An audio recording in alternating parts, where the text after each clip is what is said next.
ಜೀವಾವಳಿಗೆ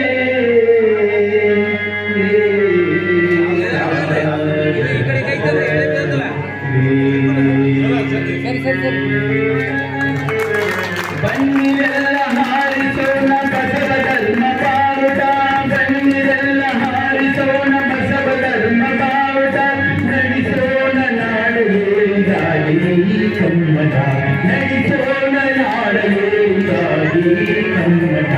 ಬನ್ನಿರೆಲ್ಲ ಗುರು ಬಸವಲಿಂಗಾಯ ನಮಃ. ಓಂ ಶ್ರೀ ಗುರು ಬಸವಲಿಂಗಾಯ ನಮಃ. ಬಸವಣ್ಣನೇ ತಂದೆ, ಬಸವಣ್ಣನೇ ತಾಯಿ, ಬಸವಣ್ಣನೇ ಪರಮ ಬಂಧುವೆ ಮಗೆ, ವಸುದೀಶ ಕಪಿಲ ಸಿದ್ಧ ಮಲ್ಲಿಕಾರ್ಜುನಯ್ಯ, ಎನಗೆ ಹೆಸರಿಟ್ಟ ಗುರು ಬಸವಣ್ಣನಯ್ಯ. ಓಂ ಈಶ್ವರ ನೆನೆಸಿಕೊಂಡವರು ನಮ್ಮ ಶರಣರು.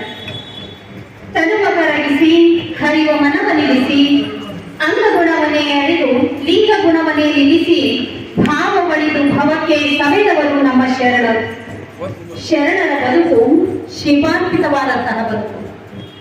ಶರಣರ ಬದುಕು ಅದು ಲಿಂಗಾರ್ಪಿತವಾದಂತಹ ಬದುಕು. ಸರ್ವ ಅಂಗಗಳನ್ನ ಶಿವನಿಗೆ ಸಮರ್ಪಿಸಿದಂತಹ ಬದುಕು. ಮೈ ಮನಗಳ ತುಂಬ ಭಗವಂತನನ್ನ ಸ್ಥಾಪಿಸಿಕೊಂಡಂತಹ ಬದುಕು. ಬಹಳಷ್ಟು ಎಚ್ಚರದ ಬದುಕನ್ನು ಬದುಕಿ ಬೆಳಕಲ್ಲಿ ಬೆಳಕಾಗಿ ಬಯಲಲ್ಲಿ ಒಂದಾಗಿ ಹೋದವರು ನಮ್ಮ ಬಸವಾದಿ ಶರಣರು. ಅಂತಹ ಬಸವಾದಿ ಶರಣರಿಗೆ ಹಾಗೂ ಆ ಬಸವಾದಿ ಶರಣರಿಂದ ರಚಿಸಲ್ಪಟ್ಟಂತಹ ಸಮಗ್ರ ವಚನ ಸಾಹಿತ್ಯಕ್ಕೊಮ್ಮೆ ನಾನು ಭಕ್ತಿಪೂರ್ವಕ ಶರಣು ಸಮರ್ಪಣೆ ಮಾಡಿ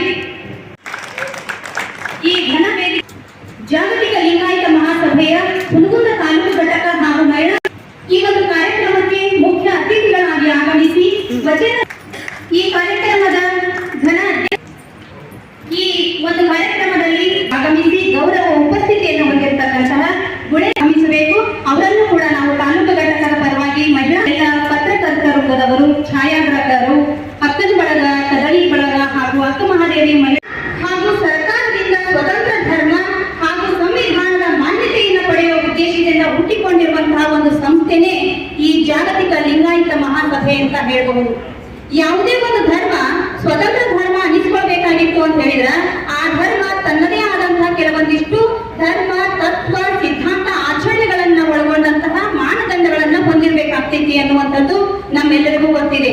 ಹಾಗೆ ಅಂದ್ರೆ ಉದಾಹರಣೆಗೆ ಹೇಳ್ಬೇಕು ಅಂತ ಹೇಳಿದ್ರೆ ಕ್ರಿಶ್ಚಿಯನ್ ಧರ್ಮದೊಳಗ ನಾವು ಯೇಸು ಹೇಳ್ತಕ್ಕಂತ ಒಂದು 10 ನಿಬಂಧನೆಗಳು ಅಂತ ಪರಿಗಣಿಸ್ತೀವಿ. ಹಾಗೆ ಬೌದ್ಧ ಧರ್ಮದೊಳಗ ಪಂಚಶೀಲಗಳು ಅಂತ ಪರಿಗಣಿಸ್ತೀವಿ. ಹಾಗೆ ಮುಸ್ಲಿಂ ಧರ್ಮದೊಳಗ ದುವಾ ಹಾಗೂ ದಾವತ್ಗಳು ಅಂತ ಪರಿಗಣಿಸ್ತೀವಿ. ಹಾಗೆ ನಮ್ಮ ಲಿಂಗಾಯತ ಧರ್ಮದಲ್ಲಿಯೂ ಕೂಡ ತತ್ವ ಸಿದ್ಧಾಂತ ಆಚರಣೆಗಳಾಗಿ ಅಷ್ಟಾವರಣ ಪಂಚಾಚಾರ ಮತ್ತು ಶತಸ್ಥಳಗಳನ್ನು ಅಳವಡಿಸಿಕೊಂಡಂತಹ ನಾವು ಅಧಿಕೃತವಾದಂತಹ ಕೆಲವೊಂದಿಷ್ಟು ಮಾನದಂಡಗಳನ್ನ ನಮ್ಮ ಲಿಂಗಾಯತ ಧರ್ಮ ಹೊಂದಿರೋದ್ರಿಂದ ಇಲ್ಲಿ ಧರ್ಮ ಸಂಸ್ಥಾಪಕರಾದ ಧರ್ಮ ಗ್ರಂಥ ಇದೆ, ಧರ್ಮ ಭಾಷೆ ಇದೆ, ಧರ್ಮ ಧ್ವಜ ಇದೆ, ಅದರ ಜೊತೆಗೆ ಧರ್ಮ ಕ್ಷೇತ್ರ ಇದೆ. ಈ ಎಲ್ಲ ಅಂಶಗಳನ್ನ ಹೊಂದಿರುವುದು ಏನಂತ ಹೇಳಿದ್ರೆ ನಮ್ಮ ಜಾಗತಿಕ ಲಿಂಗಾಯತ ಮಹಾಸಭೆಯ ಹೋರಾಟಕ್ಕೆ ಒಂದು ಹೆಚ್ಚಿನವಾದಂತಹ ಒಂದು ಆನೆಯ ಬಲ ಸಿಕ್ಕಿದೆ ಅಂತಕ್ಕಂಥ ಒಂದು ಅಂಶವನ್ನು ಕೂಡ ನಾನು ಇವತ್ತಿನ ಮೂಲಕ ಹೇಳುವಂತ ಪ್ರಯತ್ನ ಮಾಡ್ತೇನೆ. ಅಂತ ಹೇಳಿದ್ರೆ ಶ್ರಮದ ದುಡಿಮೆಯ ಆಧಾರದ ಮೇಲೆ ಶ್ರಮದ ಸಮಾನ ಹಂಚಿಕೆಯನ್ನು ಹೊಂದಿದಂತಹ ಅಂತರಂಗ ಪರಿಶುದ್ಧತೆಯನ್ನ ಚಿಂತನೆಯನ್ನು ಒಳಗೊಂಡಂತಹ ಅಲ್ಲ 12ನೇ ಶತಮಾನದೊಳಗಿದ್ದಂತಹ ಕಾಯಕ ದಾಸೋಹ ಅನುಭವ ತತ್ವಗಳ ಆಧಾರದ ಮೇಲೆ ಯಾರು ನಿಷ್ಠರಾಗಿರ್ತಾರಲ್ಲ ಅವರೆಲ್ಲರನ್ನ ಒಂದು ವೇದಿಕೆಯಲ್ಲಿ ತರ್ತಕ್ಕಂತಹ ಒಂದು ಪ್ರಯತ್ನವನ್ನು ಹೊಂದಿದ ಸಂಸ್ಥೆ ಜಾಗತಿಕ ಲಿಂಗಾಯತ ಸಂಸ್ಥೆ ಅನ್ನುವಂಥದ್ದನ್ನು ಕೂಡ ನಾವಿಲ್ಲಿ ಗುರುತಿಸ್ತೀವಿ ಅನ್ನುವಂಥದ್ದು. 1891ನೇ ಸಮಯದೊಳಗ ಜನಗಣತಿಯ ಸಂದರ್ಭದೊಳಗೆ ಸುಮಾರು 38 ಒಳಪಂಗಡಗಳನ್ನ ಅಲ್ಲಿ ನಮೂದಿಸಲಾಗಿತ್ತು. 38ನೇ ಒಳಪಂಗಡ ಇದ್ದುದರ ಯಾವುದು ಅಂದ್ರೆ ವೀರಶೈವ ಅನ್ನುವಂಥದ್ದು. ಹೀಗಾಗಿ ಅದು ಒಂದು ಸ್ವತಂತ್ರ ಧರ್ಮ ಅಲ್ಲ, ಅದು ಒಂದು ಒಳಪಂಗಡ ಅನ್ನುವಂತಹ ಅರಿವು ನಮ್ಮ ಲಿಂಗಾಯತ ಧರ್ಮದ ಜನರಲ್ಲಿ ಮೂಡಬೇಕಾಗಿದೆ ಇವತ್ತು ಅನ್ನುವಂಥದ್ದು.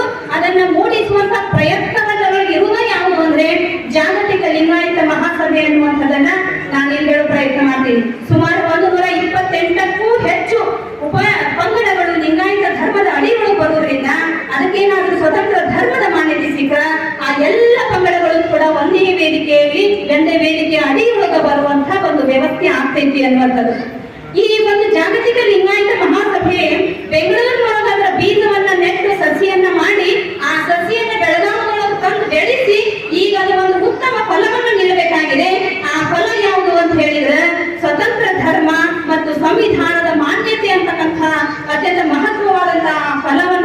ಮಾಡಬೇಕಾಗಿದೆ. ಆ ಫಲಕ್ಕೋಸ್ಕರ ನಾವು ಕಾಯಕತ್ತೀವಿ ಅನ್ನುವಂಥದ್ದು ಕೂಡ ಸತ್ಯ ಅನ್ನುವಂಥದ್ದು. ಹಾಗೆಯೇ ಈ ನಿಟ್ಟಿನೊಳಗ ರಾಷ್ಟ್ರೀಯ ಘಟಕಗಳು, ರಾಜ್ಯ ಘಟಕ, ಜಿಲ್ಲಾ ಘಟಕ, ತಾಲೂಕು ಘಟಕಗಳು ಸತತವಾದಂತಹ ನಿರಂತರವಾದಂತಹ ಪ್ರಯತ್ನದಲ್ಲಿವೆ ಅನ್ನುವಂಥದ್ದು, ಹೆಜ್ಜೆಯನ್ನ ಇಡ್ತಾ ಇದೆ ಅನ್ನುವಂಥದ್ದು. ಹಾಗೆಯೇ ಈ ಒಂದು ಜಾಗತಿಕ ಲಿಂಗಾಯತ ಮಹಾಸಭಾ ಅನ್ನುವಂಥದ್ದು ಯಾರ ವಿರೋಧನೂ ಇಲ್ಲ, ಹಿಂದೂ ಧರ್ಮದ ವಿರೋಧಿಯೂ ಅಲ್ಲ. ಇಲ್ಲಿ ಏನು ಅಂತ ಹೇಳಿದ್ರೆ ಧರ್ಮದ ಉಳಿವು ಮತ್ತೆ ಅದರ ಅಸ್ತಿತ್ವದ ವಿಷಯ ಮಾತ್ರ ನಮಗೆ ಸಂಬಂಧಪಟ್ಟೈತೆ ಹೊರತು ನಾವು ಯಾವುದೇ ಧರ್ಮದ ವಿರೋಧವನ್ನ ಕಟ್ಕೊಳ್ಳುವಂತಹ ಒಂದು ಪ್ರಯತ್ನ ಈ ಲಿಂಗಾಯತ ಮಹಾಸಭಾ ಮಾಡ್ತಿಲ್ಲ ಅನ್ನುವಂತಹ ಒಂದು ಸತ್ಯ ತಮ್ಮೆಲ್ಲರಿಗೂ ಗೊತ್ತಿದ್ರೆ ಅಷ್ಟೇ ಸಾಕು ಅನ್ನುವಂಥದ್ದು. ಐಐಟಿ ಮುಂಬೈದಿಂದ ಎಂಟೆಕ್ ಪದವಿಯನ್ನ ಪಡೆದಿದ್ದಾರೆ. ವಿಜಯಪುರ, ಹುನಗುಂದ್, ಗುಳೇದಗುಡ್ಡ, ಜಮಖಂಡಿ, ಬಾಗಲಕೋಟೆ, ಗಂಗಾವತಿ, ಕಾರವಾರಗಳಲ್ಲಿ ಸೇವೆ ಸಲ್ಲಿಸಿದ ಇವರು 2020ರಲ್ಲಿ ಎಕ್ಸಿಕ್ಯೂಟಿವ್ ಇಂಜಿನಿಯರ್ ಆಗಿ ನಿವೃತ್ತರಾಗಿದ್ದಾರೆ. ಶರಣ ಪರಂಪರೆಯನ್ನೇ ಬದುಕಿನ ಭಾಗವನ್ನಾಗಿಸಿಕೊಂಡ ಇವರ ಇಡೀ ಕುಟುಂಬದ ಸದಸ್ಯರು ಇಳಕಲ್ಲಿನ ಮಹಾಂತ ಶ್ರೀಗಳ ಪರಮ ಭಕ್ತರು. ಸದಾ ಬಸವ ತತ್ವದ ಧ್ಯಾನದಲ್ಲಿರುವ ಅಶೋಕ್ ಬರಗುಂಡಿಯವರು ಸದ್ಯ ಜಾಗತಿಕ ಲಿಂಗಾಯತ ಮಹಾಸಭೆಯ ಬಾಗಲಕೋಟೆ ಜಿಲ್ಲೆಯ ಜಿಲ್ಲಾಧ್ಯಕ್ಷರಾಗಿದ್ದಾರೆ. ಅನುಭವ ನುಡಿಗಳನ್ನಾಡಲಿರುವ ಶರಣಶ್ರೀ ಡಾಕ್ಟರ್ ಜೆ.ಎಸ್. ಪಾಟೀಲ್ ಅವರ ಸಂಕ್ಷಿಪ್ತ ಪರಿಚಯ. ಡಾಕ್ಟರ್ ಜೆ.ಎಸ್. ಪಾಟೀಲ್ ಅವರು 27/3/1967ರಂದು ಕಲಬುರಗಿ ಜಿಲ್ಲೆಯ ಅಫಜಲ್ಪುರ್ ತಾಲೂಕಿನ ಬೆಣ್ಣೂರಿನಲ್ಲಿ ಜನಿಸಿದರು. ಪ್ರಾಥಮಿಕ ಮತ್ತು ಮಾಧ್ಯಮಿಕ ಶಿಕ್ಷಣವನ್ನ ಹುಟ್ಟೂರಿನಲ್ಲಿ, ಪ್ರೌಢ ಶಿಕ್ಷಣವನ್ನು ಕಲಬುರಗಿಯ ಶರಣಬಸವೇಶ್ವರ ಪ್ರೌಢಶಾಲೆಯಲ್ಲಿ ಮುಗಿಸಿದರು. ಬಿ ಫಾರ್ಮಸಿ, ಬಿ ಫಾರ್ಮಸಿ ಮತ್ತು ಎಂ ಫಾರ್ಮಸಿ ಪದವೀಧರರು. ಜೊತೆಗೆ ಪಿಎಚ್ಡಿಯನ್ನು ಬೆಂಗಳೂರಿನ ಆಲಮೀನ್ ಫಾರ್ಮಸಿ ಕಾಲೇಜಿನಲ್ಲಿ ಕುಷ್ಠರೋಗದ ಕುರಿತಾದ ಅಧ್ಯಯನಕ್ಕೆ ಪಡೆದುಕೊಂಡರು. 3 ದಶಕಗಳಿಂದ ರಾಜ್ಯದ ಬೇರೆ ಬೇರೆ ಫಾರ್ಮಸಿ ಕಾಲೇಜುಗಳಲ್ಲಿ ಆರೋಗ್ಯ ವಿಜ್ಞಾನದ ಅಂಗವಾದ ಔಷಧ ವಿಜ್ಞಾನದ ಬೋಧಕರಾಗಿ, ಪ್ರಾಚಾರ್ಯರಾಗಿ ಸೇವೆ ಸಲ್ಲಿಸಿದ್ದಾರೆ. 8 ವರ್ಷ ಪಂಢರಪುರ ಮತ್ತು ಮುಂಬೈನಲ್ಲಿ ಫಾರ್ಮಸಿ ಕಾಲೇಜಿನ ಪ್ರಾಚಾರ್ಯರಾಗಿ ಸೇವೆ ಸಲ್ಲಿಸಿದ್ದಾರೆ. ಅನೇಕ ರಾಷ್ಟ್ರೀಯ, ಅಂತಾರಾಷ್ಟ್ರೀಯ ಫಾರ್ಮಸಿ ಮತ್ತು ಹೆಲ್ತ್ ಸೈನ್ಸ್ ಜರ್ನಲ್ಗಳ ಎಡಿಟೋರಿಯಲ್ ಬೋರ್ಡ್ ಸದಸ್ಯರಾಗಿ ಮತ್ತು ರಿವ್ಯೂವರ್ ಆಗಿ ಕಾರ್ಯನಿರ್ವಹಿಸಿದ್ದಾರೆ. ಲಂಗ್ ಇಂಡಿಯಾ ಜರ್ನಲ್ನಲ್ಲಿನ ಪ್ರಬಂಧಕ್ಕಾಗಿ ಇಂಡಿಯನ್ ಚೆಸ್ ಸೊಸೈಟಿ ಕೊಡಮಾಡುವ ಬೆಸ್ಟ್ ಪೇಪರ್ ಅವಾರ್ಡ್ ಪಡೆದಿದ್ದಾರೆ. ಎಲ್ಸ್ವೇರ್, ಟೇಲರ್ ಅಂಡ್ ಫ್ರಾನ್ಸಿಸ್ ಮುಂತಾದ ಪ್ರಕಾಶನ ಸಂಸ್ಥೆಗಳ 4 ಅಂತಾರಾಷ್ಟ್ರೀಯ ಫಾರ್ಮಸಿ ಪುಸ್ತಕಗಳಲ್ಲಿ ಇವರ ಲೇಖನಗಳು ಅಧ್ಯಯನದ ವಸ್ತುಗಳಾಗಿವೆ. 2020ರಲ್ಲಿ ಸ್ವಯಂ ನಿವೃತ್ತಿ ಪಡೆದ ಇವರು ಶರಣ ಸಾಹಿತ್ಯದತ್ತ ತೀವ್ರ ಆಕರ್ಷಿತರಾಗಿ ಶರಣ ಸಾಹಿತ್ಯಕ್ಕೆ ಸಂಬಂಧಿಸಿದ 10ಕ್ಕೂ ಹೆಚ್ಚು ಪುಸ್ತಕ ಪ್ರಕಟಿಸಿದ್ದು, ಕನ್ನಡದ ಅನೇಕ ವೆಬ್ ಮತ್ತು ನಿಯತಕಾಲಿಕೆಗಳಿಗೆ ನಿರಂತರವಾಗಿ ಲೇಖನಗಳನ್ನ ಬರೆಯುತ್ತಿದ್ದಾರೆ ಮತ್ತು ಲಿಂಗಾಯತ ಧರ್ಮದ ಕುರಿತಾದ ಉಪನ್ಯಾಸ, ಸಂವಾದ, ಅಧ್ಯಯನ ಶಿಬಿರಗಳ ಸಂಪನ್ಮೂಲ ವ್ಯಕ್ತಿಗಳಾಗಿದ್ದಾರೆ. ಶ್ರೀಯುತರು ಇಂದು ವಚನ ದರ್ಶನ, ನಿತ್ಯ ಮತ್ತು ಸತ್ಯ ಕುರಿತಾದ ಅನುಭವದ ನುಡಿಗಳನ್ನಾಡಲಿದ್ದಾರೆ. ಧನ್ಯವಾದಗಳು. ಭಾರತದ ಸಂವಿಧಾನ ಪೀಠಿಕೆ. ಭಾರತದ ಜನತೆಯಾದ ನಾವು ಭಾರತವನ್ನು ಸಾರ್ವಭೌಮ ಸಮಾಜವಾದಿ ಧರ್ಮನಿರಪೇಕ್ಷ ಗಣರಾಜ್ಯವನ್ನಾಗಿ ರೂಪಿಸುವುದಕ್ಕಾಗಿ ಭಾರತದ ಎಲ್ಲ ಪ್ರಜೆಗಳಿಗೆ ಸಾಮಾಜಿಕ ಆರ್ಥಿಕ ಮತ್ತು ರಾಜಕೀಯ ನ್ಯಾಯವನ್ನು ವಿಚಾರ ಮತ್ತು ಉಪಾಸನೆಯ ಸ್ವಾತಂತ್ರ್ಯವನ್ನು ಸ್ಥಾನಮಾನ ಮತ್ತು ಅವಕಾಶಗಳ ಸಮಾನತೆಯನ್ನು ದೊರೆಯುವಂತೆ ಮಾಡುವುದಕ್ಕಾಗಿ ವ್ಯಕ್ತಿ ಗೌರವ, ದೇಶದ ಏಕತೆ ಮತ್ತು ಸಮಗ್ರತೆಗಾಗಿ ಎಲ್ಲರಲ್ಲಿ ಭಾತೃತ್ವ ಭಾವನೆಯನ್ನು ಮೂಡಿಸುವುದಕ್ಕೆ ದೃಢ ಸಂಕಲ್ಪ ಮಾಡಿ ನಮ್ಮ ಸಂವಿಧಾನ ಸಭೆಯಲ್ಲಿ 1949ನೇ ಇಸ್ವಿಯ ನವೆಂಬರ್ ತಿಂಗಳ 26ನೇ ತಾರೀಖದಂದು ಈ ಸಂವಿಧಾನವನ್ನು ನಮಗೆ ನಾವೇ ಅರ್ಪಿಸಿಕೊಂಡು ಅಂಗೀಕರಿಸಿ ಶಾಸನವಾಗಿ ವಿಧಿಸಿಕೊಂಡಿದ್ದೇವೆ. ವಾಚಿಸಿರ್ತಕ್ಕಂಥ ಸನ್ಮಾನ್ಯ ಶ್ರೀ ಸಿ.ಬಿ. ಸಜ್ಜನ್ ವಕೀಲರವರಿಗೆ ಶರಣ. ಓಂ ಶ್ರೀ ಗುರು ಬಸವಲಿಂಗಾಯ ನಮಃ. ಅವನೊಟ್ಟಿಗೆ ನೀವು ಕೂಡ ಹೇಳಿದ್ರೆ ಚೆನ್ನಾಗಿರ್ತದೆ ಅಂತಕ್ಕಂಥದ್ದು ನನ್ನ ಭಾವ. ಓಂ ಶ್ರೀ ಗುರು ಬಸವಲಿಂಗಾಯ ನಮಃ. ಓಂ ಶ್ರೀ ಗುರು ಬಸವಲಿಂಗಾಯ ನಮಃ. ಓಂ ಶ್ರೀ ಗುರು ಬಸವಲಿಂಗಾಯ ನಮಃ. ಓಂ ಶ್ರೀ ಗುರು ಬಸವಲಿಂಗಿಯನ್ನ ತೋರುತ್ತಾ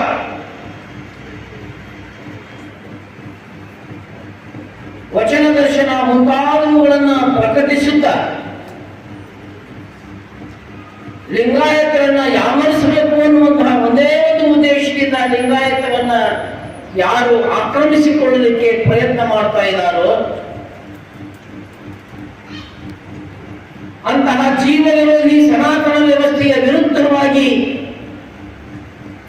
ಹುಟ್ಟಿ ಬಂದಿರುವಂತಹ ಈ ಲಿಂಗಾಯತರ ಅಸ್ಮಿತೆಯನ್ನ ಕಾಪಾಡಿಕೊಳ್ಳುವ ಹಿನ್ನೆಲೆಯಲ್ಲಿ ವಚನ ದೇವರುಗಳನ್ನು ಸಂಕಲಿಸಿ ಸಂಪಾದಿಸಿ ಪರಿಷ್ಕರಿಸಿ ಜೀವ ಜಗತ್ತಿಗೆ ಎಡೆ ಮಾಡಿದ ಪರು ಹಳಕಟ್ಟಿ ತಂದೆಗಳನ್ನ, ನಿರಂಜನ ಶರಣ ಹರ್ಡೇಕರ್ ಮಂಜಪ್ಪ ತಂದೆಗಳನ್ನ, ಪರು ಹಳಕಟ್ಟಿಯವರ ಜೊತೆ ಆ ಎಲ್ಲ ವಚನ ಸಂಶೋಧಿತ ವಿಷಯಗಳನ್ನು ಅರಗಿಸಿಕೊಳ್ಳುತ್ತಲೇ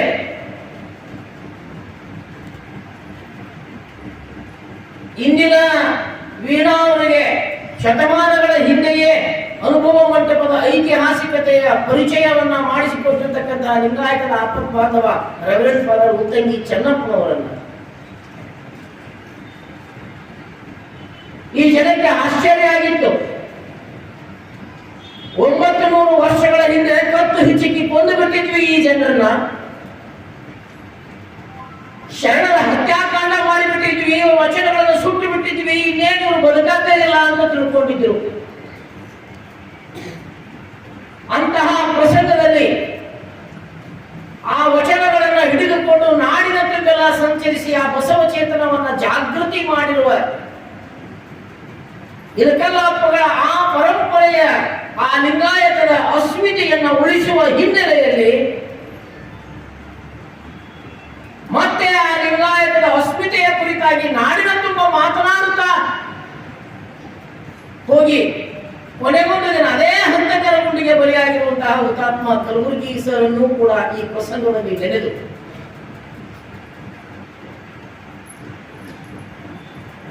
ಲಿಂಗಾಯತರ ಮೇಲಿನ ಈ ದಾಳಿ ಇದು ಮಾನವೀಯತೆಯ ಮೇಲಿನ ದಾಳಿ ಅನ್ನುವ ಹಿನ್ನೆಲೆಯಲ್ಲಿ ಇದನ್ನು ನಾವು ಉಳಿಸಿಕೊಳ್ಳಬೇಕಾಗಿದೆ.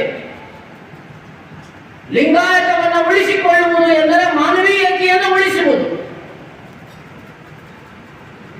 ಆ ಮಾನವೀಯತೆಯನ್ನು ಉಳಿಸಿಕೊಳ್ಳುವ ನಿಟ್ಟಿನಲ್ಲಿ ಹುಟ್ಟಿರುವಂತಹ ಈ ಜಾಗತಿಕ ಲಿಂಗಾಯತ ಮಹಾಸಭೆಯ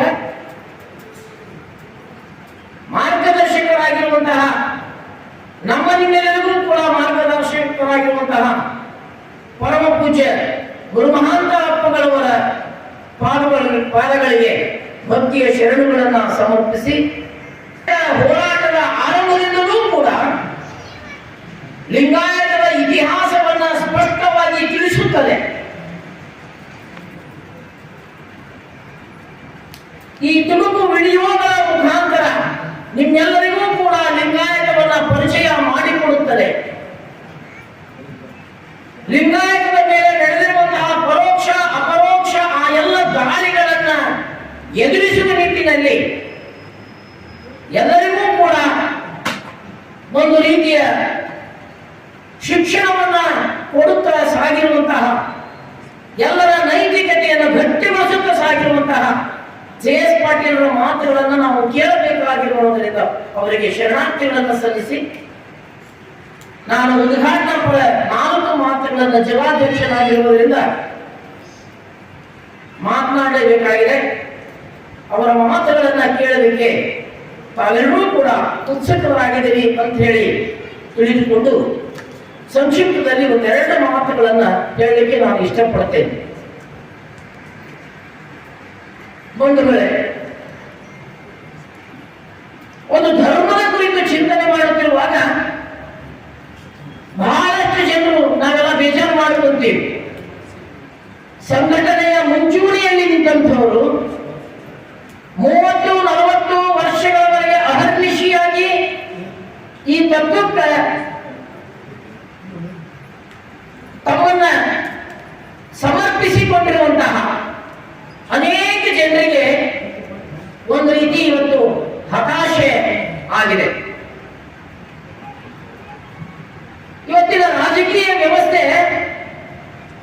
ನಮ್ಮೆಲ್ಲ ಹೋರಾಟಗಳನ್ನ, ನಮ್ಮೆಲ್ಲ ಚಿಂತನೆಗಳನ್ನ ಸೋಲಿಸುವ ರೀತಿಯೊಳಗ, ಅಪಮಾನಿಸುವ ರೀತಿಯೊಳಗ ರಾಜಕೀಯ ವ್ಯವಸ್ಥೆ ಸಾಗಿರುವ ಹಿನ್ನೆಲೆಯಲ್ಲಿ ನಮಗೆ ಯಶಸ್ಸು ಸಾಧ್ಯವೇ ಇರುವುದೇನೋ ಅಂತ ಹೇಳಿ ಬಹಳಷ್ಟು ಜನರು ದುಃಖಿತರಾಗಿದ್ದಾರೆ. ಆದರೆ ಈ ನಾಡಿನ ಎಲ್ಲ ಜನರಲ್ಲಿ ನಾನು ಗಟ್ಟಿಯಾಗಿ ಹೇಳಲಿಕ್ಕೆ ಇಷ್ಟಪಡ್ತೇನೆ, ನಿರಾಶೆಗೊಳ್ಳಲಿಕ್ಕೆ ಯಾವುದೇ ಕಾರಣವಿಲ್ಲ. ನಾವೆಲ್ಲ ಅಭಿಮಾನ ಪಡೋಣ. ಲಿಂಗಾಯತದ ಚಳವಳಿ ಹುಟ್ಟಿರುವಂತಹದ್ದು ಸಹೋದರಿ ಹೇಳಿದ 130 ವರ್ಷಗಳ ಇತಿಹಾಸ ಅಂತ ಹೇಳಿ. ಲಿಂಗಾಯತವನ್ನ ಶೈವೀಕರಣಗೊಳಿಸಿಬಿಟ್ಟಿತ್ತು ಈ ಮಠದ ವ್ಯವಸ್ಥೆ. ಮಠದ ವ್ಯವಸ್ಥೆ ಲಿಂಗಾಯತವನ್ನ ಅದರ ಮೂಲ ರೂಪದಿಂದ ವಂಚಿತವನ್ನಾಗಿ ಮಾಡಿತ್ತು, ಕುರೂಪಿಯನ್ನಾಗಿ ಮಾಡಿತ್ತು. ಅದ್ಭುತವಾಗಿರುವಂತಹ ಧರ್ಮ ಇದರ ಸ್ವರೂಪವನ್ನೇ ನಾಶ ಮಾಡಿರುವಂತಹ, ಕುರೂಪಗೊಳಿಸಿರುವಂತಹ ವ್ಯವಸ್ಥೆಯಲ್ಲಿ ಈ ಮಠದ ವ್ಯವಸ್ಥೆಯಿಂದಲೇ ಮೇಲೆದ್ದು ಬಂದು ಲಿಂಗಾಯತದ ಮೂಲ ಅಸ್ಮಿತೆಯನ್ನ ಉಳಿಸುವುದಕ್ಕಾಗಿ ಹೋರಾಡಿದ ಮಹಂತಪ್ಪಗಳವರ ಕೃಪೆಯಿಂದಾಗಿ ಲಿಂಗಾನಂದ ಪೂಜ್ಯರಂತವರ ಚಳವಳಿಗಳಿಂದಾಗಿ ಐನಗೌಡ ಪಾಟೀಲ್ ಅಂಥವರು, ಹಳಕಟ್ಟಿ ಅಪ್ಪ ಅವರಂಥವರು, ವಿ ಸಂಗಮದ ಶರಣರಂಥವರು ಇಂಥ ಅನೇಕ ಜನರೆಲ್ಲರೂ ಕೂಡ ಜನರಿಗೆ ತಿಳುವಳಿಕೆಯನ್ನ ಕೊಡುತ್ತಾ ಸಾಗಿದ ಹಿನ್ನೆಲೆಯಲ್ಲಿ ವ್ಯವಸ್ಥಿತ ರೀತಿಯಲ್ಲಿ ಒಂದು 30-35 ವರ್ಷಗಳಿಂದ ನಾವು ವಚನಗಳನ್ನು ಓದಲಿಕ್ಕೆ ಆರಂಭ ಮಾಡಿದ್ದೇವೆ. ಎಲ್ಲರೂ ಓದಲಿಕ್ಕೆ ಆರಂಭ ಮಾಡಿದ್ರೆ 30-35 ವರ್ಷ. ಈ ಚಿಂತನೆ ಬಹಳ ವರ್ಷಗಳ ಹಿಂದೆ ನಡೆದಿರಬಹುದು. ಕೆಲವೇ ಜನರು ಚಿಂತನೆಗಳನ್ನು ಮಾಡ್ತಿದ್ರು, ಕೆಲವೊಂದಿಷ್ಟು ಜನರು ವಚನಗಳನ್ನು ಬೆನ್ನಿಗೆ ಕಟ್ಟಿಕೊಂಡು ಹೋಗ್ತಿದ್ರು. ಎಲ್ಲರೂ ಅಲ್ಲಲ್ಲ. ಸಮಗ್ರ ವಚನ ಸಂಪುಟಗಳು 23,000 ವಚನಗಳ ಹೊರಗೆ ಬಂದ ಮೇಲೆ ನಮ್ಮ ಜನರು ಚಿಂತನೆಗಳನ್ನು ಮಾಡಲಿಕ್ಕೆ ಆರಂಭ ಮಾಡಿದರು. ಬಸವ ಕೇಂದ್ರಗಳವರು, ಪೂಜ್ಯ ಗುರುವಾಂತಪ್ಪಗಳವರ ನೇತೃತ್ವದೊಳಗ ಮನೆಯಲ್ಲಿ ಮಹಾಮನೆ ಕಾರ್ಯಕ್ರಮಗಳನ್ನು ಪ್ರಾರಂಭ ಮಾಡಿದರು. ವಚನ ಚಿಂತನೆಗಳನ್ನು ಪ್ರಾರಂಭ ಮಾಡಿದರು. ವಚನಗಳು ಮನೆಯೊಳಗೆ ಸುಳಿದಾಡಲಿಕ್ಕೆ ಹತ್ತಿದ್ವು. ವಚನಗಳ ಅರ್ಥ ಗೊತ್ತಾಗ್ಲಿಕ್ಕೆ ಹತ್ತು. ಗೊತ್ತಿಲ್ಲದ ವಚನಗಳನ್ನು ಅಂತಿದ್ವಿ ನಾವು. ಇವತ್ತು ತಿಳಿದಂತೀವಿ, ವಚನ ತಿಳ್ಕೊಂಡಂತೀವಿ. ಖುಷಿ ಅನ್ನಿಸ್ತದ. ಒಂದೊಂದು ವಚನ ಓದಿದ್ರು ಖುಷಿ ಅನ್ನಿಸ್ತದ.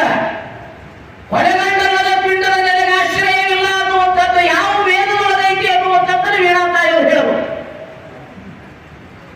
ಕಾಶಿಕಮ್ಮನಾದ, ಬೀಸಿ ಮಡಿವಾಳನಾದ, ಕಳ್ಳದಲ್ಲಿ ಜನಿಸಿದವರು ಉಂಟೆ. ಎನಿಸೆನಿಸೆಂದರೆ ನಾ ಧೃತಿಗೆಡನೆಯ, ಸುಖ ಬಂದರೆ ಪುಣ್ಯದ ಫಲವೆಂದೇನೇನು, ದುಃಖ ಬಂದರೆ ಪಾಪದ ಫಲವೆಂದೇನೇನು. ಯಾವ ವೇದಗಳು ಕರ್ಮ ಸಿದ್ಧಾಂತವನ್ನ ಮುಂದೆ ಮಾಡಿಕೊಂಡು ನಿಮ್ಮ ಸುಖ ದುಃಖಗಳಿಗೆ ನಿಮ್ಮ ಪೂರ್ವ ಜನ್ಮ ಅನ್ನೋ ಒಂದು ಐತಿ, ಅದಕ್ಕೆ ಕಾರಣವಾಗಿ ಇವೆಲ್ಲ ಬಂದವು ಅಂತ ತಿಳ್ಕೊಂಡು ನೀವು ಪ್ರಯತ್ನ ಮಾಡೋದು, ನೀವು ಅದ್ರ ವಿರುದ್ಧ ಹೋರಾಡೋದೇನಿಲ್ಲ, ಅದು ನಿಮ್ಮ ಕರ್ಮ, ನೀವು ಅನುಭವಿಸಬೇಕು ಅಂತ ಹೇಳುವಾಗ ಇಂಥ ಯಾವುಗಳನ್ನು ನಾನು ಒಪ್ಪುವುದಿಲ್ಲ ಅಂತ ಶರಣು ಗಟ್ಟಿಯಾಗಿ ಹೇಳಿದ್ರಲ್ಲ. ಈ ಮಾತುಗಳು ವಚನದ ಯಾವ ವೇದಗಳ ಯಾವ ತುಣುಕಿ ಒಳಗ ಎಲ್ಲವುಗಳನ್ನ ಪ್ರಶ್ನೆ ಮಾಡುತ್ತಿರುವಂಥವರು ಬಹಳ ಲಿಂಗಾಯತದ ಪಂಡಿತರಲ್ಲ. ನಮ್ಮ ತಾಯಂದಿರಿಂದ ಪ್ರಶ್ನೆಗಳನ್ನ ಕೇಳಿಕತ್ತ ಮಾಡಿದ್ರಿ. ಯಾರನ್ನ ಶೂದ್ರರು ಅಂತ ನೀವು ಕರೆದಿದ್ರಿ, ಒಳಗೆ ಅಡಿಗೆ ಮನೆಯೊಳಗೆ ಕೂತಿದ್ರಿ. ಯಾರಿಗೆ ಶಿಕ್ಷಣ ಕೊಡಬಾರದು ಅಂತ ತಿಳ್ಕೊಂಡು ಈ ಸನಾತನ ವ್ಯವಸ್ಥೆಯ ರಾಜಕೀಯ ಮುಖಂಡರು ಕೂಡ, ಲೋಕಮಾನ್ಯರು ಕೂಡ ವಿರೋಧ ಮಾಡಿ ನಮ್ಮ ತಾಯಂದಿರಿಗೆ ಶಿಕ್ಷಣವನ್ನು ಕೊಡಬಾರದು ಅಂತ ಬಡದಾಡಿದ್ರು ಶಾಹು ಮಹಾರಾಜರ ಕಾಲಕ್ಕ. ಅಂತಹ ಲಿಂಗಾಯತರ ತಾಯಂದಿರಿಗೆ ಶಿಕ್ಷಣವನ್ನು ಪಡೆದುಕೊಂಡು ಧರ್ಮಗುರು ಬಸವಣ್ಣನವರ ಕೃಪೆಯಿಂದಾಗಿ ಆ ಹಕ್ಕನ್ನು ಪಡೆದುಕೊಂಡು, ಶಿಕ್ಷಣವನ್ನು ಪಡೆದುಕೊಂಡು, ವಚನಗಳನ್ನು ಓದಿಕೊಂಡು ಇಂಥವರಿಗೆ ಪ್ರಶ್ನೆಗಳನ್ನು ಕೇಳ್ತಾರ. ಈ ಪ್ರಶ್ನೆಗಳಿಗೆ ಹೆಣ್ಣಾದಂಥ ವೀಣಾ ಅವರು ಉತ್ತರ ಕೊಡಬೇಕು. 30-35 ವರ್ಷಗಳೊಳಗೆ ಲಿಂಗಾಯತನ ಅಸ್ಮಿತೆಯನ್ನು ನಮ್ಮ ತಾಯಂದಿರು ನಾವೆಲ್ಲರೂ ಬದುಕುತ್ತಿರುವ ಹಿನ್ನೆಲೆಯಲ್ಲಿ ನಾವು ನಿರಾಶರಾಗಬೇಕಾಗುವುದಿಲ್ಲ. ಸಾವಿರಾರು ವರ್ಷಗಳಿಂದ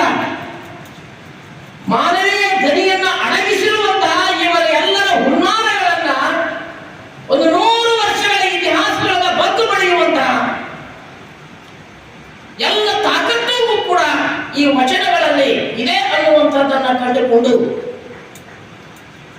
ನಮ್ಮವರು ವಚನಗಳನ್ನ ಹಿಡಿದುಕೊಂಡು ನಾವು ಮುಂದುಕ್ಕುತ್ತಾ ಸಾಗಿದ್ದೇವೆ. 779 ಗಣಗಳನ್ನ 1,96,000 ಜನಗಳನ್ನ 179 ಕಾಯಕಗಳ ಆ ಎಲ್ಲ ಶರಣರನ್ನ ಒಗ್ಗೂಡಿಸಿಕೊಂಡು ಒಂದು ಹುಟ್ಟು ಕೊಟ್ಟ. ಎನ್ನ ಮನಸಾಕ್ಷಿ ನಿಮ್ಮ ಪಾದ ಸಾಕ್ಷಿ ಅಂತ ಬದುಕಿರಿ ಅಂತ ಹೇಳಿಲ್ಲ. ಯಾವುದೇ ವೇದ ಪ್ರಾಮಾಣ್ಯ ಶಬ್ದ ಪ್ರಾಮಾಣ್ಯವನ್ನು ಒಪ್ಪಲಿಲ್ಲ, ಶಬ್ದ ಪ್ರಾಮಾಣ್ಯವನ್ನು ಒಪ್ಪಲಿಲ್ಲ. ಗುರು ಹೇಳಿದಂತಾಗಲಿ, ಗ್ರಂಥದಲ್ಲಿ ಬರೆದಿದೆ ಎಂದಾಗಲಿ, ರೂಢಿ ಸಂಪ್ರದಾಯದಲ್ಲಿ ಬಂದಿದೆ ಅಂತ ನಾನು ಯಾವುದನ್ನು ಒಪ್ಪಲಿಲ್ಲ. ಪ್ರಜ್ಞೆಯ ಬೆಳಕಿನೊಳಗ ನಮ್ಮ ಪ್ರಶ್ನೆಗಳಿಗೆ ಉತ್ತರಗಳನ್ನು ಕಂಡುಕೊಳ್ಳುವಂತಹ ಅನುಭವ ಮಂಟಪ ಸಂಸ್ಕೃತಿಯನ್ನು ಬೆಳೆಯಿಸಿಕೊಂಡು ಅದರ ಬೆಳಕಿನಲ್ಲಿ ನಾವೆಲ್ಲ ಬದುಕೋಣ ಅನ್ನುವ ಹಿನ್ನೆಲೆಯಲ್ಲಿ ನಮಗ ಒಂದು ಹುಟ್ಟನ್ನು ಕೊಟ್ಟ. ಯಾವ ಜ್ಞಾನವನ್ನು ಹೊಂದಿದ್ದೇವೆಯೋ ಆ ಜ್ಞಾನವನ್ನು ಬದುಕುವಂತಹ ಮಹಾಮಾರ್ಗವನ್ನ ಕೊಟ್ಟ. ಆ ಮಹಾಮಾರ್ಗವನ್ನ ಬದುಕುವ ಮನಸ್ಥಿತಿಯನ್ನು ಪಡೆಯುವುದಕ್ಕಾಗಿ ಇಷ್ಟಲಿಲ್ಲವೆಂಬ ಅನುಸಂಧಾನದ ಆ ಅರುಹಿನ ಕುರುಹನ್ನು ಕೊಟ್ಟು ಆ ಅರುಹಿನ ಕುರುಹನ್ನು ಹಿಡಿದುಕೊಂಡು ಪ್ರಜ್ಞೆಯನ್ನು ನನ್ನನ್ನಾಗಿಸಿಕೊಳ್ಳುವ ಮಹಾಮಾರ್ಗವನ್ನ ಧರ್ಮಗುರು ಬಸವ ತಂದೆ ಕೊಟ್ಟ. ಎಲ್ಲರೂ ಸಂತೋಷದಿಂದ ಬದುಕಿದ್ರು, ಪಳಿ ದಾಟಿದರು, ಎಲ್ಲರೂ ಶರಣ. ನಮಃ. ಓಂ ಶ್ರೀ ಗುರು ಬಸವಲಿಂಗಾಯ ನಮಃ. ಜಾಗತಿಕ ಲಿಂಗಾಯತ ಮಹಾಸಭೆ ಬೆಂಗಳೂರು, ಜಾಗತಿಕ ಲಿಂಗಾಯತ ಮಹಾಸಭೆ ಬೆಂಗಳೂರು, ಹುನಗುಂದ ತಾಲೂಕಾ ಘಟಕದ ಹುನಗುಂದ ತಾಲೂಕಾ ಘಟಕದ ವಿವಿಧ ಪದಾಧಿಕಾರಿಗಳಾದ ನಾವು ಈ ಮೂಲಕ ಮಾಡುವ ಪ್ರತಿಜ್ಞೆ ಏನೆಂದರೆ ಬಸವಣ್ಣನವರೇ ಲಿಂಗಾಯತ ಧರ್ಮ ಸಂಸ್ಥಾಪಕರೆಂದು ವಚನಗಳೇ ನಮ್ಮ ಧರ್ಮದ ಪವಿತ್ರ ಗ್ರಂಥ ದೇವರುಗಳನ್ನೇ ನಂಬಿ ಅನುಸರಿಸುವ ಹಾಗೂ ಬಸವ ತತ್ವಗಳನ್ನು ಪ್ರಸಾರ ಮಾಡುತ್ತೇವೆಂದು ಸಕಲ ಶರಣರು ಬೋಧಿಸಿದಂತೆ ಕಾಯಕ ಮತ್ತು ದಾಸೋಹ ಪ್ರಜ್ಞೆಯೊಂದಿಗೆ ಸಾಮಾಜಿಕ ಮೊದಲಾದ ಎಲ್ಲ ಬಗೆಯ ಸಮಾನತೆಯ ಬದುಕನ್ನು ಸಾಗಿಸುತ್ತೇವೆಂದು ಕಳಬೇಡ ಕೊಲಬೇಡ ಎಂಬ ಸಪ್ತ ಸೂತ್ರಗಳನ್ನು ಅಳವಡಿಸಿಕೊಂಡು ಇವನಾರವ ಎಂದೆನಿಸದೆ ಇವ ನಮ್ಮವ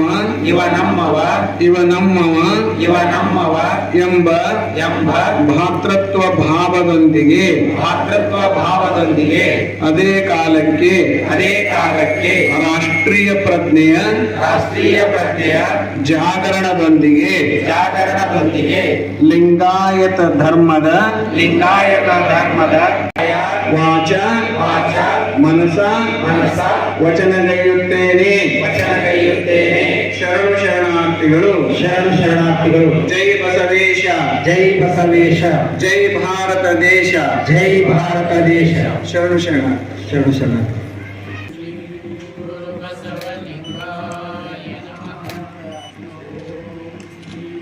ವಿದ್ಯುಕ್ತವಾಗಿ ವಚನ ದರ್ಶನ. ಲಿಂಗಾಯತ ಧರ್ಮದ ಮೇಲೆ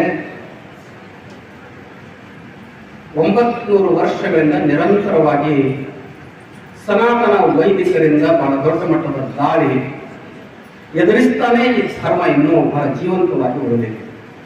ಹಾಗೆ ಉಳಿಯುವುದಕ್ಕೆ ಮುಖ್ಯ ಕಾರಣ ಆ ಬಸವ ಪ್ರಜ್ಞೆಯಲ್ಲಿರತಕ್ಕಂಥ ಮಹಾನ್ ಶಕ್ತಿ. ಈ ಶಕ್ತಿಯನ್ನು ಎಷ್ಟು ಗಮನಿಸಬೇಕಂದ್ರೂ ಕೂಡ ಸಾಧ್ಯ ಆಗ್ತಿಲ್ಲ. ಅದು ಎಷ್ಟು ತುಳಿತಿರೋ ಅಷ್ಟು ಪುಟಿತೈತಿ, ಎಷ್ಟು ಚಿಗುಡುತ್ತಿರೋ ಅಷ್ಟು ಚಿಗುರುತ್ತೈತಿ. ಅಂತ ಒಂದು ಲಿಂಗಾಯತ ಮಹಾಮಾರ್ಗದ ಮೇಲೆ ನಿರಂತರವಾಗಿ ನಡೀತಕ್ಕಂಥ ದಾಳಿ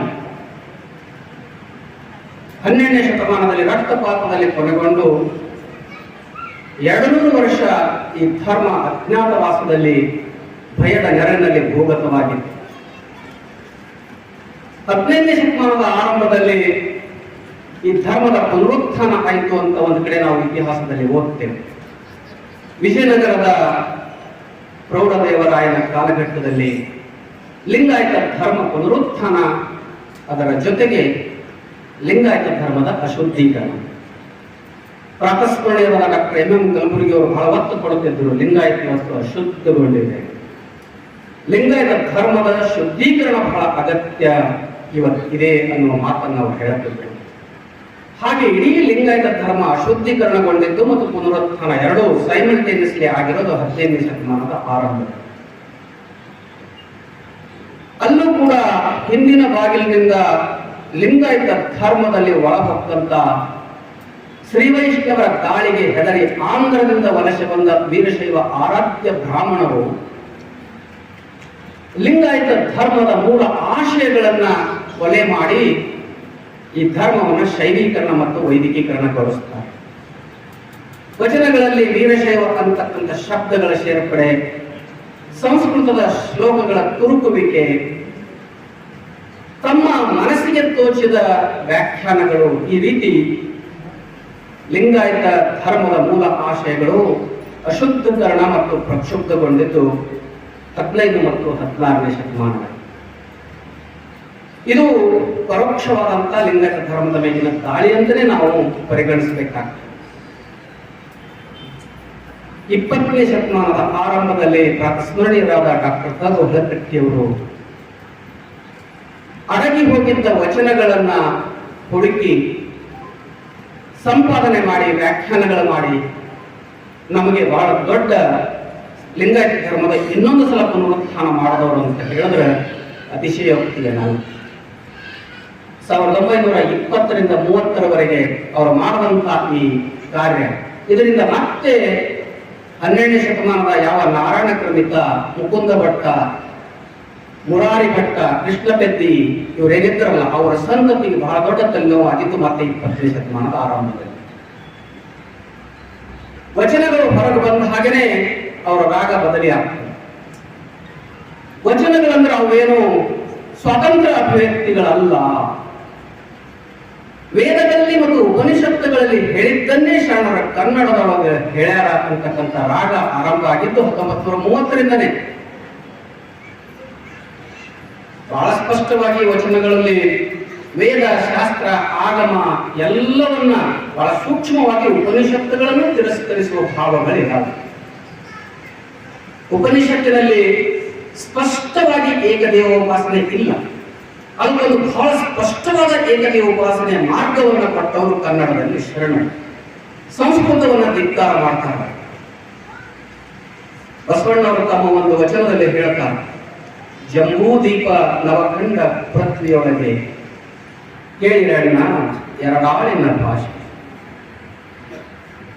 ಕೊಲುವೆನೆಂಬ ಭಾಷೆ ದೇವನದು, ಗೆಲುವನೆಂಬ ಭಾಷೆ ಭಕ್ತರು, ಸತ್ಯವೆಂಬ ಕೂರಲದನ್ನೇ ಹಿಡಿದು ಸದ್ಭಕ್ತರು ಗೆದ್ದರು ಕಾಣ ಕೂಡಲ ಸಂಗಮಗಳು. ಬಹಳ ಸ್ಪಷ್ಟವಾಗಿ ಇಲ್ಲಿ ಕೊಲುವೆನೆಂಬ ಭಾಷೆ ದೇವನದು ಅಂದ್ರೆ ದೇವ ಭಾಷೆಯಾದ ಸಂಸ್ಕೃತ ಅಂತಾನೆ ನಾವು ವ್ಯಾಖ್ಯಾನ ಮಾಡಬೇಕು. ಗೆಲುವೆನೆಂಬ ಭಾಷೆ ಭಕ್ತನದು, ಅದು ಕನ್ನಡದು, ಶರಣರು. ಹೀಗೆ ಸಂಸ್ಕೃತವನ್ನು ಧಿಕ್ಕರಿಸಿದ ಶರಣರು ವೇದ, ಶಾಸ್ತ್ರ, ಆಗಮ, ಪುರಾಣಗಳನ್ನು ಕೂಡ ಧಿಕ್ಕರಿಸ್ತಾರೆ. ಇವತ್ತು ಬಹಳ ದೊಡ್ಡ ಮಟ್ಟದ ಭಯ, ಹತಾಶೆ ಈ ಸನಾತನ ವೈದಿಕ ಕರ್ಮಠದಲ್ಲಿ ವಚನ ಸಾಹಿತ್ಯದ ಬಗ್ಗೆ, ಲಿಂಗಾಯತ ಸಂಸ್ಕೃತಿಯ ಬಗ್ಗೆ ತುಂಬಿಕೊಂಡು ಹೋಗಿದೆ. 12ನೇ ಶತಮಾನದಲ್ಲಿ ರಕ್ತಪಾತದಿಂದ ಮುಳುಗಿಸಬೇಕಂದ್ರೆ ಮುಳುಗಲಿಲ್ಲ. 15ನೇ ಶತಮಾನದ ಆರಂಭದಲ್ಲಿ ಪ್ರಕ್ಷುಬ್ಧಗೊಳಿಸುವ ಮೂಲಕ ಮುಳುಗಿಸಬೇಕಂದ್ರೆ ಮುಳುಗಿಸಕ್ಕಾಗಲಿಲ್ಲ. ಲಿಂಗಾಯತ ಪ್ರಜ್ಞೆ ಅನ್ನೋದಿಷ್ಟು ಜಾಗೃತವಾಗಿ 2017 ನಂತರ ಮತ್ತೆ ಗರಿಯನ್ನು ಗೆದರಿದಕ್ಕೆ ಭಯಪಟ್ಟಿದ್ದು ಸನಾತನ ಕರ್ಮಠ ವ್ಯವಸ್ಥೆ. ಅವರು ಹೇಳ್ತಾರೆ, ವಚನಗಳಂದ್ರೆ ಕೇವಲ ಭಕ್ತಿಯ ಅಭಿವ್ಯಕ್ತಿಗಳು, ಅದಕ್ಕಿಂತ ಹೆಚ್ಚಿಂದ ಏನೂ ಅಲ್ಲ. ಯಾವ ಸಮಾನತೆಯನ್ನು ಶರಣರು ಬೋಧಿಸಲಿಲ್ಲ, ಯಾವ ಕ್ರಾಂತಿಯನ್ನು ಮಾಡಲಿಲ್ಲ, ಅನುಭವ ಮಂಟಪ ಇರಲೇ ಇಲ್ಲ. ಇನ್ನೊಂದು ಸ್ವಲ್ಪ ದಿವಸ ಬಿಟ್ಟರೆ ಬಸವಣ್ಣನವನು ಇರಲಿಲ್ಲ ಅಂತ ಹೇಳಕ್ಕೆ ಅವರೇನು ಹಿಂದ ಮುಂದ ನೋಡೋರು. ಹಂಗಾದ್ರೆ ರಕ್ತ ಕ್ರಾಂತಿ ಯಾಕೆ ನಿಮ್ಮ ತಾತ ಮುತ್ತಾತ ಮಾಡಿದ್ರು ಅಂತ ನಾವು ಕೇಳ್ಬೇಕು ಲಿಂಗಾಯತರಾದವರು. ಅದು ಕೇವಲ ಭಕ್ತಿಯ ಚಳವಳಿ ಆಗಿದ್ರೆ ಲಿಂಗ ಕಟ್ಕೊಂಡು ಸುಮ್ಮನೆ ಕೈಯಾಗ ಲಿಂಗ ಇಟ್ಕೊಂಡು ಪೂಜೆ ಮಾಡ್ಕೊಂಡು ಕೂತಿದ್ರೆ ಅವ್ರ ಮೇಲೆ ಯಾಕಪ್ಪ ದಾಳಿ ಮಾಡಿದ್ರು ನಿಮ್ಮ ಪೂರ್ವಜರು ಅಂತ ನಾವು ಕೇಳ್ಬೇಕಂತ ಕೇಳ್ತಾ ಇಲ್ಲ ನಾವು. ಇಡೀ ವಚನಗಳನ್ನ ನಾವು ಈ ರೀತಿ ವ್ಯಾಖ್ಯಾನ ಮಾಡಬೇಕಾಗ್ತದೆ. ಭಾರತದ ನೆಲದಲ್ಲಿ ಪಾರ್ಥೇನಿಯಂ ಕಳೆಯಂತೆ ಸ್ವಕ್ಕಿರುವ ವೈದಿಕ ವಿಕೃತಿಗಳನ್ನು ಹುಡಿಗೊಳಿಸಲು ಹುಟ್ಟಿದ ಕ್ರಾಂತಿಯ ಬೀಜಗಳು ವಚನಗಳು. ಈ ರೀತಿಯ ವ್ಯಾಖ್ಯಾನ ಇವತ್ತು ನಾವು ಮಾಡುವ ಅಗತ್ಯ ಬಹಳ ಇದೆ. ವೇದಗಳನ್ನ ತಿರಸ್ಕರಿಸಿಲ್ಲ, ಶಾಸ್ತ್ರಗಳನ್ನ ತಿರಸ್ಕರಿಸಿಲ್ಲ ಅಂತ ಅವರೆಲ್ಲ ಹೇಳ್ತಾರ. ವಚನಗಳು ನೋಡಿದ್ರೆ ವೇದ ಶಾಸ್ತ್ರ ಎಲ್ಲವನ್ನ ತಿರಸ್ಕರಿಸಿದ್ದು ನಮ್ಗೆ ಬಹಳ ಸ್ಪಷ್ಟವಾಗಿ ಕಾಣುತ್ತದೆ. ಅಷ್ಟೇ ಅಲ್ರಿ, ಜನಪದರು ಕೂಡ ಹೇಳ್ತಾರೆ. ವೇದಗಳನ್ನ ತಿರಸ್ಕರಿಸಿದ ಕುರಿತು ಜನಪದರ ಕಾವ್ಯಗಳನ್ನು ಕೂಡ ಇದೆ. ಸಾಧು ಸಾಧಲೆ ಬಸವ ಓದು ಕಲಿಯಿತು ಜನವು, ಸಾಧು ಸಾಧಲೆ ಬಸವ ಓದು ಕಲಿಯಿತು ಜನವು, ಹೋದ ಹೋದಲ್ಲೆಲ್ಲ ಹೊಸ ಮಾತು, ಹೋದ ಹೋದಲ್ಲೆಲ್ಲ ಹೊಸ ಮಾತು ಕೇಳಿದವು, ಮೇದಿನಿಗೆ ಬಂತು ಹೊಸ ಬೆಳಕು. ಅದೇ ಲಿಂಗಾಯತರ. ಇನ್ನೊಂದು ಕಡೆ ಹೇಳ್ತಾರ, ದಾಸೋಹಿ ಬಸವಣ್ಣ ದಾಸೋಹ ಕಲಿಸಿದ, ದಾಸೋಹಿ ಬಸವಣ್ಣ ದಾಸೋಹ ಕಲಿಸಿದ, ದೇಶ ದೇಶಕ್ಕೆಲ್ಲ ಹೊಸ ಮಾತು, ದೇಶ ದೇಶಕ್ಕೆಲ್ಲ ಹೊಸ ಮಾತು ಕೇಳಿದವು, ಮಾಸಿದವು ವೇದ ಖುಷಿಯಲ್ಲಿ. ಬಹಳ ಸ್ಪಷ್ಟವಾಗಿ ವಚನಗಳ ಎದುರುಗಡೆ ವೇದಗಳು ಹುಸಿ ಸುಳ್ಳು ಅಂತ ಮಾಸಿ ಹೋದರು ಅಂತ ಜನಪದರು ಹೇಳ್ತಾರೆ. ಜನಪದರು ವಚನಗಳು ಎಲ್ಲ ಸಾಕ್ಷೀಭೂತವಾಗಿ ನಮ್ಮ ಎದುರುಗಡೆ ಇದ್ದಾಗ ಇವತ್ತಿನ 21ನೇ ಶತಮಾನದಲ್ಲಿ ಸಂವಿಧಾನದ ರಕ್ಷಣೆಯ ನಡುವೆಯೂ ಕೂಡ ವೈದಿಕ ಶಕ್ತಿಗಳು ತಮ್ಮ ಕುಟಿಲ ಹುನ್ನಾರಗಳನ್ನು ಇವತ್ತಿಗೂ ನಿಲ್ಲಿಸಿಲ್ಲ. ಇಡೀ ವಚನ ಚಳವಳಿನೇ ಆಗದಿರ್ತಕ್ಕಂಥ ಪ್ರಯತ್ನ 2012ರಲ್ಲಿ ಬರಗುಂಡಿ ಸರ್ ಗೊತ್ತದ. ಶಿವಮೊಗ್ಗ ಯೂನಿವರ್ಸಿಟಿಯಲ್ಲಿ ಇರ್ತಕ್ಕಂಥ ಕೆಲವು ವೈದಿಕ ವಿದ್ವಾಂಸಕರು ಅಂತ ಅನ್ನೋದಿಲ್ಲ ನಾವು, ಶಿಷ್ಟ ಭಾಷೆ ಅವರಿಗೆ ಪ್ರಯೋಗ ಮಾಡಬೇಕು ಅನ್ನುವ ಶಿಷ್ಟಾಚಾರ ಕೂಡ ನಾನು ಉಲ್ಲಂಘಿಸ್ತೀನಿ. ಡಂಕಿನ್ ಜಳಕಿ, ರಾಜಾರಾಮ್ ಹೆಗಡೆ ಒಂದು ಟೀಮ್ ಪಟಾಲಂ ಅಂತ ನಾವು ಕರೀಬಹುದು. 2012ರಲ್ಲಿ ಈ ಕುಟಿಲ ಕಾರ್ಯವನ್ನು ಅವರು ಆರಂಭ ಮಾಡಿದ್ರು. 2017ರಲ್ಲಿ ಲಿಂಗಾಯತ ಧರ್ಮಕ್ಕೆ ಸ್ವತಂತ್ರ ಧರ್ಮದ ಮಾನ್ಯತೆ ಬೇಕು ಅನ್ನುವ ಹೋರಾಟ ಆರಂಭಗೊಂಡ ಮೇಲೆ ತಂತ್ರಜ್ಞಾನ ಮತ್ತು ಸಾಮಾಜಿಕ ಜಾಲತಾಣಗಳ ಮೂಲಕ ಬಸವ ಪ್ರಜ್ಞೆ ಬಹಳ ವೇಗವಾಗಿ ವ್ಯಾಪಿಸ ಆರಂಭ ಆದ್ಮೇಲೆ ಮತ್ತಷ್ಟು ಹತಾಶೆಗೊಳಗಾದಂತಹ ಈ ಶಕ್ತಿಗಳು ಹೋದ ವರ್ಷದ ಜೂನ್ ಜುಲೈ ತಿಂಗಳಲ್ಲಿ ಮತ್ತೊಂದು ಇಂಥ ಪ್ರಯತ್ನವನ್ನು ಮಾಡಿದ್ರು. ವಚನ ದರ್ಶನ ಅನ್ನೋ ಒಂದು ಸಂಪಾದನಾ ಕೃತಿಯನ್ನು ಬಿಡುಗಡೆ ಮಾಡಿ ನಾಡಿನಾದ್ಯಂತ 8 ಕಡೆ ಮತ್ತು ದೇಶದ ರಾಜಧಾನಿ ದಿಲ್ಲಿಯಲ್ಲಿ ವಚನದ ಪುಸ್ತಕವನ್ನು ಬಿಡುಗಡೆ ಮಾಡ್ತಾ ಹೋದರು.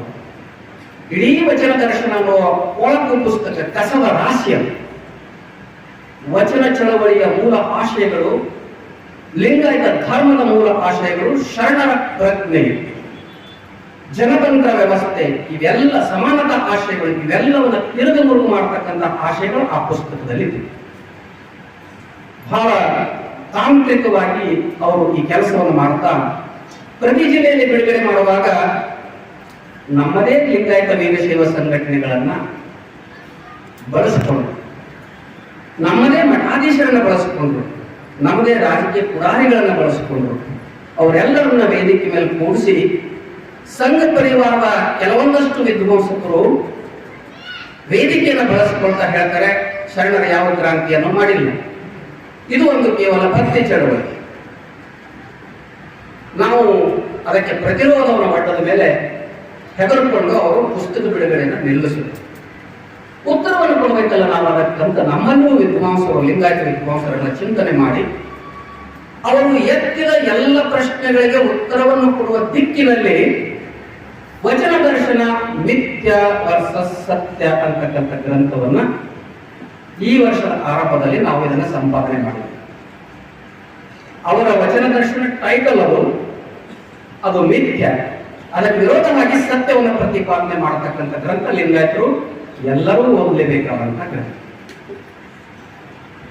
ಸಾಮಾನ್ಯವಾಗಿ ಯಾರಾದರೂ ವಿದ್ವಾಂಸರು ಲಿಂಗಾಯತ ಧರ್ಮದ ಕುರಿತು ಅದರ ತತ್ವ ಸಿದ್ಧಾಂತಗಳ ಕುರಿತು ಏನಾದರೂ ಸಂದೇಹಗಳು ಪ್ರಶ್ನೆಗಳು ಎತ್ತೋದಾದ್ರೆ ಆ ವಿದ್ವಾಂಸರಿಗೆ ಕೊಡ್ಲಿಕ್ಕೆ ಉತ್ತರವನ್ನು ಕೊಡ್ಲಿಕ್ಕೆ ನಮ್ಮಲ್ಲಿ ಬಹಳಷ್ಟು ಮಟ್ಟಿಗಳು ಅದ. ಆದ್ರೆ ಈ ಪ್ರಶ್ನೆಯನ್ನು ಎತ್ತವರು ಸಂದೇಹಗಳನ್ನು ಎತ್ತವರು ಕಿಡಿಗೇಡಿಗೆ ಹೊರತು ವಿದ್ವಾಂಸರಾಗ. ವಿದ್ವಾಂಸರಿಗೆ ನಾವು ಉತ್ತರ ಕೊಡ್ತೇವೆ, ಉತ್ತರ ಇದೆ. ನಾವು ಪಾಯಿಂಟ್ ಟು ಪಾಯಿಂಟ್ ಅವ್ರಿಗೆ ಉತ್ತರ ಕೊಡಬೇಕಾದ್ರೆ ಅವರು ವಿದ್ವಾಂಸರು ಇರಬೇಕು, ಅವರು ಕಿಡಿಗೇಡಿಗಳು. ನಾವು ಮಾಡಬೇಕಾದ್ದು ಶರಣರ ಹಾಕಿಕೊಟ್ಟ ಸಂವಿಧಾನವನ್ನೇ ಪುನರುಕ್ತಿ ಮಾಡಬೇಕಾಗ್ತದೆ. ಶರಣರು ಅವರ ತತ್ವ ಸಿದ್ಧಾಂತಗಳನ್ನು ಪ್ರಶ್ನೆ ಮಾಡ್ತಾ ಹೋದ್ರಲ್ಲ, ನಾವು ಎಲ್ಲಿಯವರೆಗೆ ವೇದ ಶಾಸ್ತ್ರ ಆಗಮ ಪುರಾಣ ರಾಮಾಯಣ ಮಹಾಭಾರತ ಗೀತೆ ಮನುಸ್ಮೃತಿಯನ್ನು ಪ್ರಶ್ನೆ ಮಾಡೋದಿಲ್ವೋ ಅವರು ನಿರಂತರವಾಗಿ ವಚನ ಸಾಹಿತ್ಯವನ್ನು ಪ್ರಶ್ನೆ ಮಾಡ್ತಾ ಹೋಗ್ತಾರೆ, ಜನರಲ್ಲಿ ಸಂದೇಹಗಳನ್ನ ಕ್ರಿಯೇಟ್ ಮಾಡ್ತಾ ಹೋಗ್ತಾರೆ. ಅದಕ್ಕಾಗಿ ನಾವು ಅವರ ಮೂಲಕ್ಕೆ ಬುಡಕ್ಕೆ ಕೈ ಹಾಕ್ತಕ್ಕಂಥ ಕೆಲಸ ಮಾಡಬೇಕು. ಶರಣರು ಮಾಡಿದ್ದಾರೆ. ಸ್ವಟ್ಟಳಪಾಚರ್ಸ ಹೇಳ್ತಾನೆ ಒಂದು ವಚನದವರು, ವೇದದವರನ್ನಲ್ಲದೆ ನಮ್ಮ ಮಾದಾರ ಚೆನ್ನಯ್ಯಂಗೊಲದ. ದೇವರು ಯಾರಿಗೆ ಹೋಗ್ತಾನೆ? ದೇವರಿಗೆ ದುತ್ತ ಹಿಡ್ಕೊಂಡಿದ್ರು, ಅವರು ಧರ್ಮಕ್ಕೆ ದುತ್ತ ಹಿಡ್ಕೊಂಡಿದ್ರು.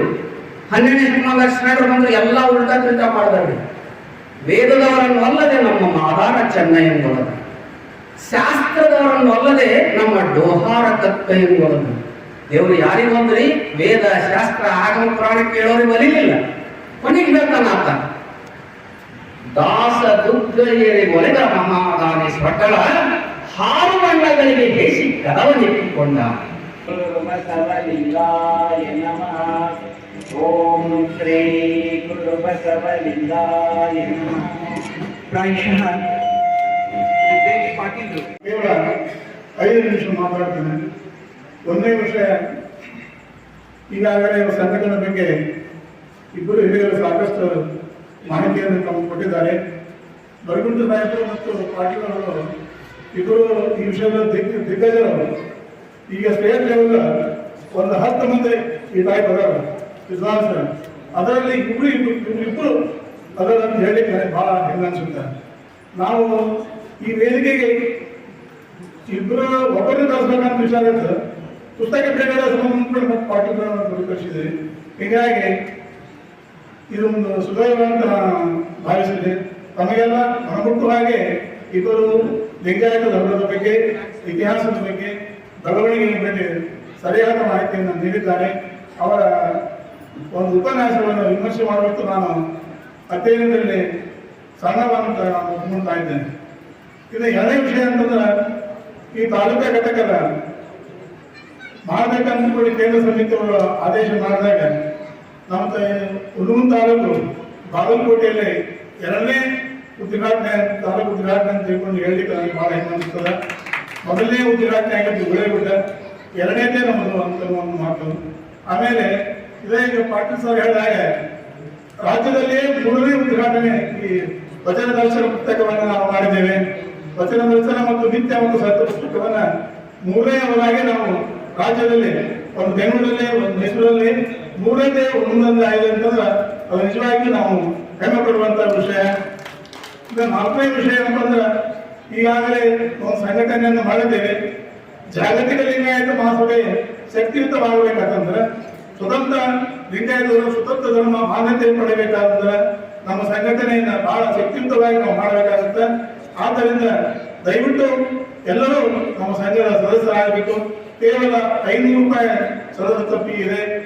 ಆದ್ದರಿಂದ ದಯವಿಟ್ಟು ಈ ಸಂಘಟನೆಯನ್ನು ಬಲಪಡಿಸಿದಾಗ ಮಾತ್ರ ಸರ್ಕಾರ ಮಾನ್ಯತೆಯನ್ನು ಕೊಡುತ್ತೆ. ಶಕ್ತಿ ಅಂತಂದ್ರೆ ಜನಸಂಖ್ಯೆ ಎಷ್ಟು ಜನ ಸದಸ್ಯರಿದ್ದಾರೆ ಎನ್ನುವಂತ ಒಂದು ಮಾನದಂಡವನ್ನ ಅವರು ಇಡ್ತಾರೆ. ಆದ್ದರಿಂದ ಹೆಚ್ಚು ಸಂಘಕ್ಕೆ ಸದಸ್ಯರಾಗಬೇಕು ಅನ್ನುವಂತ ಮಾತನ್ನ ಹೇಳುತ್ತಾ, ಇವತ್ತು ಈ ಪುಸ್ತಕ ಮಾರಾಟಕ್ಕಿಟ್ಟಿದೆ ಹೊರಗಡೆ. ದಯವಿಟ್ಟು ಯಾರಾದರೂ ಪುಸ್ತಕವನ್ನ ಖರೀದಿ ಮಾಡಬೇಕಂತಂದ್ರೆ ಆ ಪುಸ್ತಕದ ಬೆಲೆ 150 ರೂಪಾಯಿ ಇದೆ. ಕೇವಲ 100 ರೂಪಾಯಿಗೆ ಆ ಪುಸ್ತಕವನ್ನ ಕೊಡಮಾಡ್ತಾ ಇದೆ. ದಯವಿಟ್ಟು ಆ ಪುಸ್ತಕವನ್ನು ಖರೀದಿಸಿ. ಪುಸ್ತಕ ಬಹಳ ಅಧ್ಯಯನಕ್ಕೆ ಬಹಳ ಯೋಗ್ಯವಾಗಿದೆ. ಎರಡು ಭಾಗ ಮಾಡೋದಲ್ಲ, ಒಂದೇ ಭಾಗದಲ್ಲಿ ನಮ್ಮ ಹಿಂದಿನ ಹಿರಿಯರ ಕಲೆಕ್ಷನ್ಸ್ ಅವರ ಬರುವಂತ ಲೇಖನಗಳನ್ನ ಕಲೆಕ್ಷನ್ ಮಾಡಿದ್ದಾರೆ. 2ನೇ ಭಾಗದಲ್ಲಿ ಈ ವಚನ ದರ್ಶನ ಸತ್ಯ ಮತ್ತು ಮಿಥ್ಯ ಅನ್ನೋ ಬಗ್ಗೆ ವಿಮರ್ಶೆಯನ್ನ ಲೇಖನಗಳನ್ನ ಬರೆದಾರ. ಆದ್ದರಿಂದ ಆ ಪುಸ್ತಕವನ್ನು ಓದಿ ಮತ್ತು ಈ ಕಾರ್ಯಕ್ರಮಕ್ಕೆ ರೂವಾರಿಗಳಾದಂಥವರು ನಮ್ಮ ಆತ್ಮೀಯರಾದಂಥ ಬಸವರಾಜ ಗಣಪತಿಯವರು ಈ ಕಾರ್ಯಕ್ರಮದ ಒಟ್ಟು ಕ್ರೆಡಿಟ್ ಹೋಗಬೇಕಾಯ್ತು ಬಸವರಾಜ ಗಣಪತಿ ಅವರಿಗೂ ಮತ್ತು ನಮ್ಮ ಸಮಿತಿ ಎಲ್ಲ ಪದಾಧಿಕಾರಿಗಳು ಸದಸ್ಯರಿಗೂ ಅಂತ ತಿಳ್ಕೊಂಡು ಹೇಳಿ ನನ್ನ ಮಾತು ಮುಗಿಸ್ತೇನೆ. ಓಂ ಶ್ರೀ ಗುರು ಬಸವಲಿಂಗಾಯ ನಮಃ. ಓಂ ಶ್ರೀ ಗುರು ಬಸವಲಿಂಗಾಯ ನಮಃ.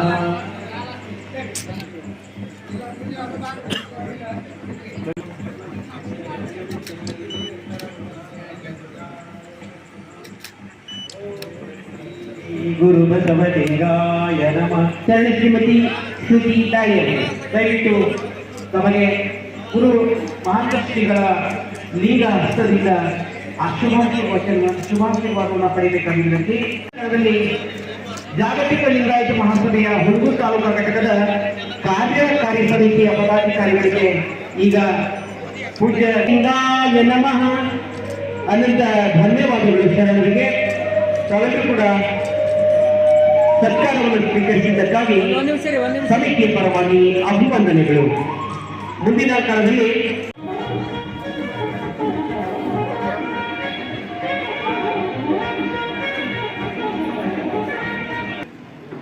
ಇವತ್ತಿನ ದಿವಸ ಈ ವಚನ ದರ್ಶನ ಪುಸ್ತಕ ಏನು ಬಂತಲ್ಲ, ನಿಮಗೆಲ್ಲ ಗೊತ್ತಾಯ್ತದೆ ಇದು ಹೆಂಗೈತಿ ಅಂತಂದ್ರೆ ನನ್ನ ಆಲೋಚನೆ ಏನಂತಂದ್ರೆ ನಿಮಗೆಲ್ಲ ಗೊತ್ತೈತದ.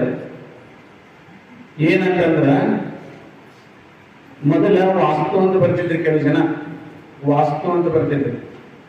ಆ ವಾಸ್ತುದೊಳಗೆ ಏನ್ ಹೇಳ್ತಿದ್ರು, ಮುಂದಿನ ಬಾಗಲ ಹೊಡೀರಿ, ಮುಂದಿಲ್ಲಿ ಪ್ಯಾಕೇಜ್ ಮಾಡ್ರಿ, ತಲಬಾಗಲ ದೊಡ್ಡ ತಲಬಾಗಲ ಹಚ್ತಿದ್ರು, 10 ಲಕ್ಷ ರೂಪಾಯಿ ಖರ್ಚು ಮಾಡಿ ತಲಬಾಗಲ ಹಚ್ತಿದ್ರು. ಅದು ಗಾಣ ಹಿಂದೆ ಹಚ್ಚಿರಿ ಹಿಂಗಂದ ಗಾಣ ನಮ್ಮ ಜನ ಏನ್ ಮಾಡ್ತಿದ್ರು ಅಂದ್ರ ಎಷ್ಟು ಲಕ್ಷ ಖರ್ಚು ಮಾಡಿ ಒಡಬಿಡ್ತಿದ್ರು.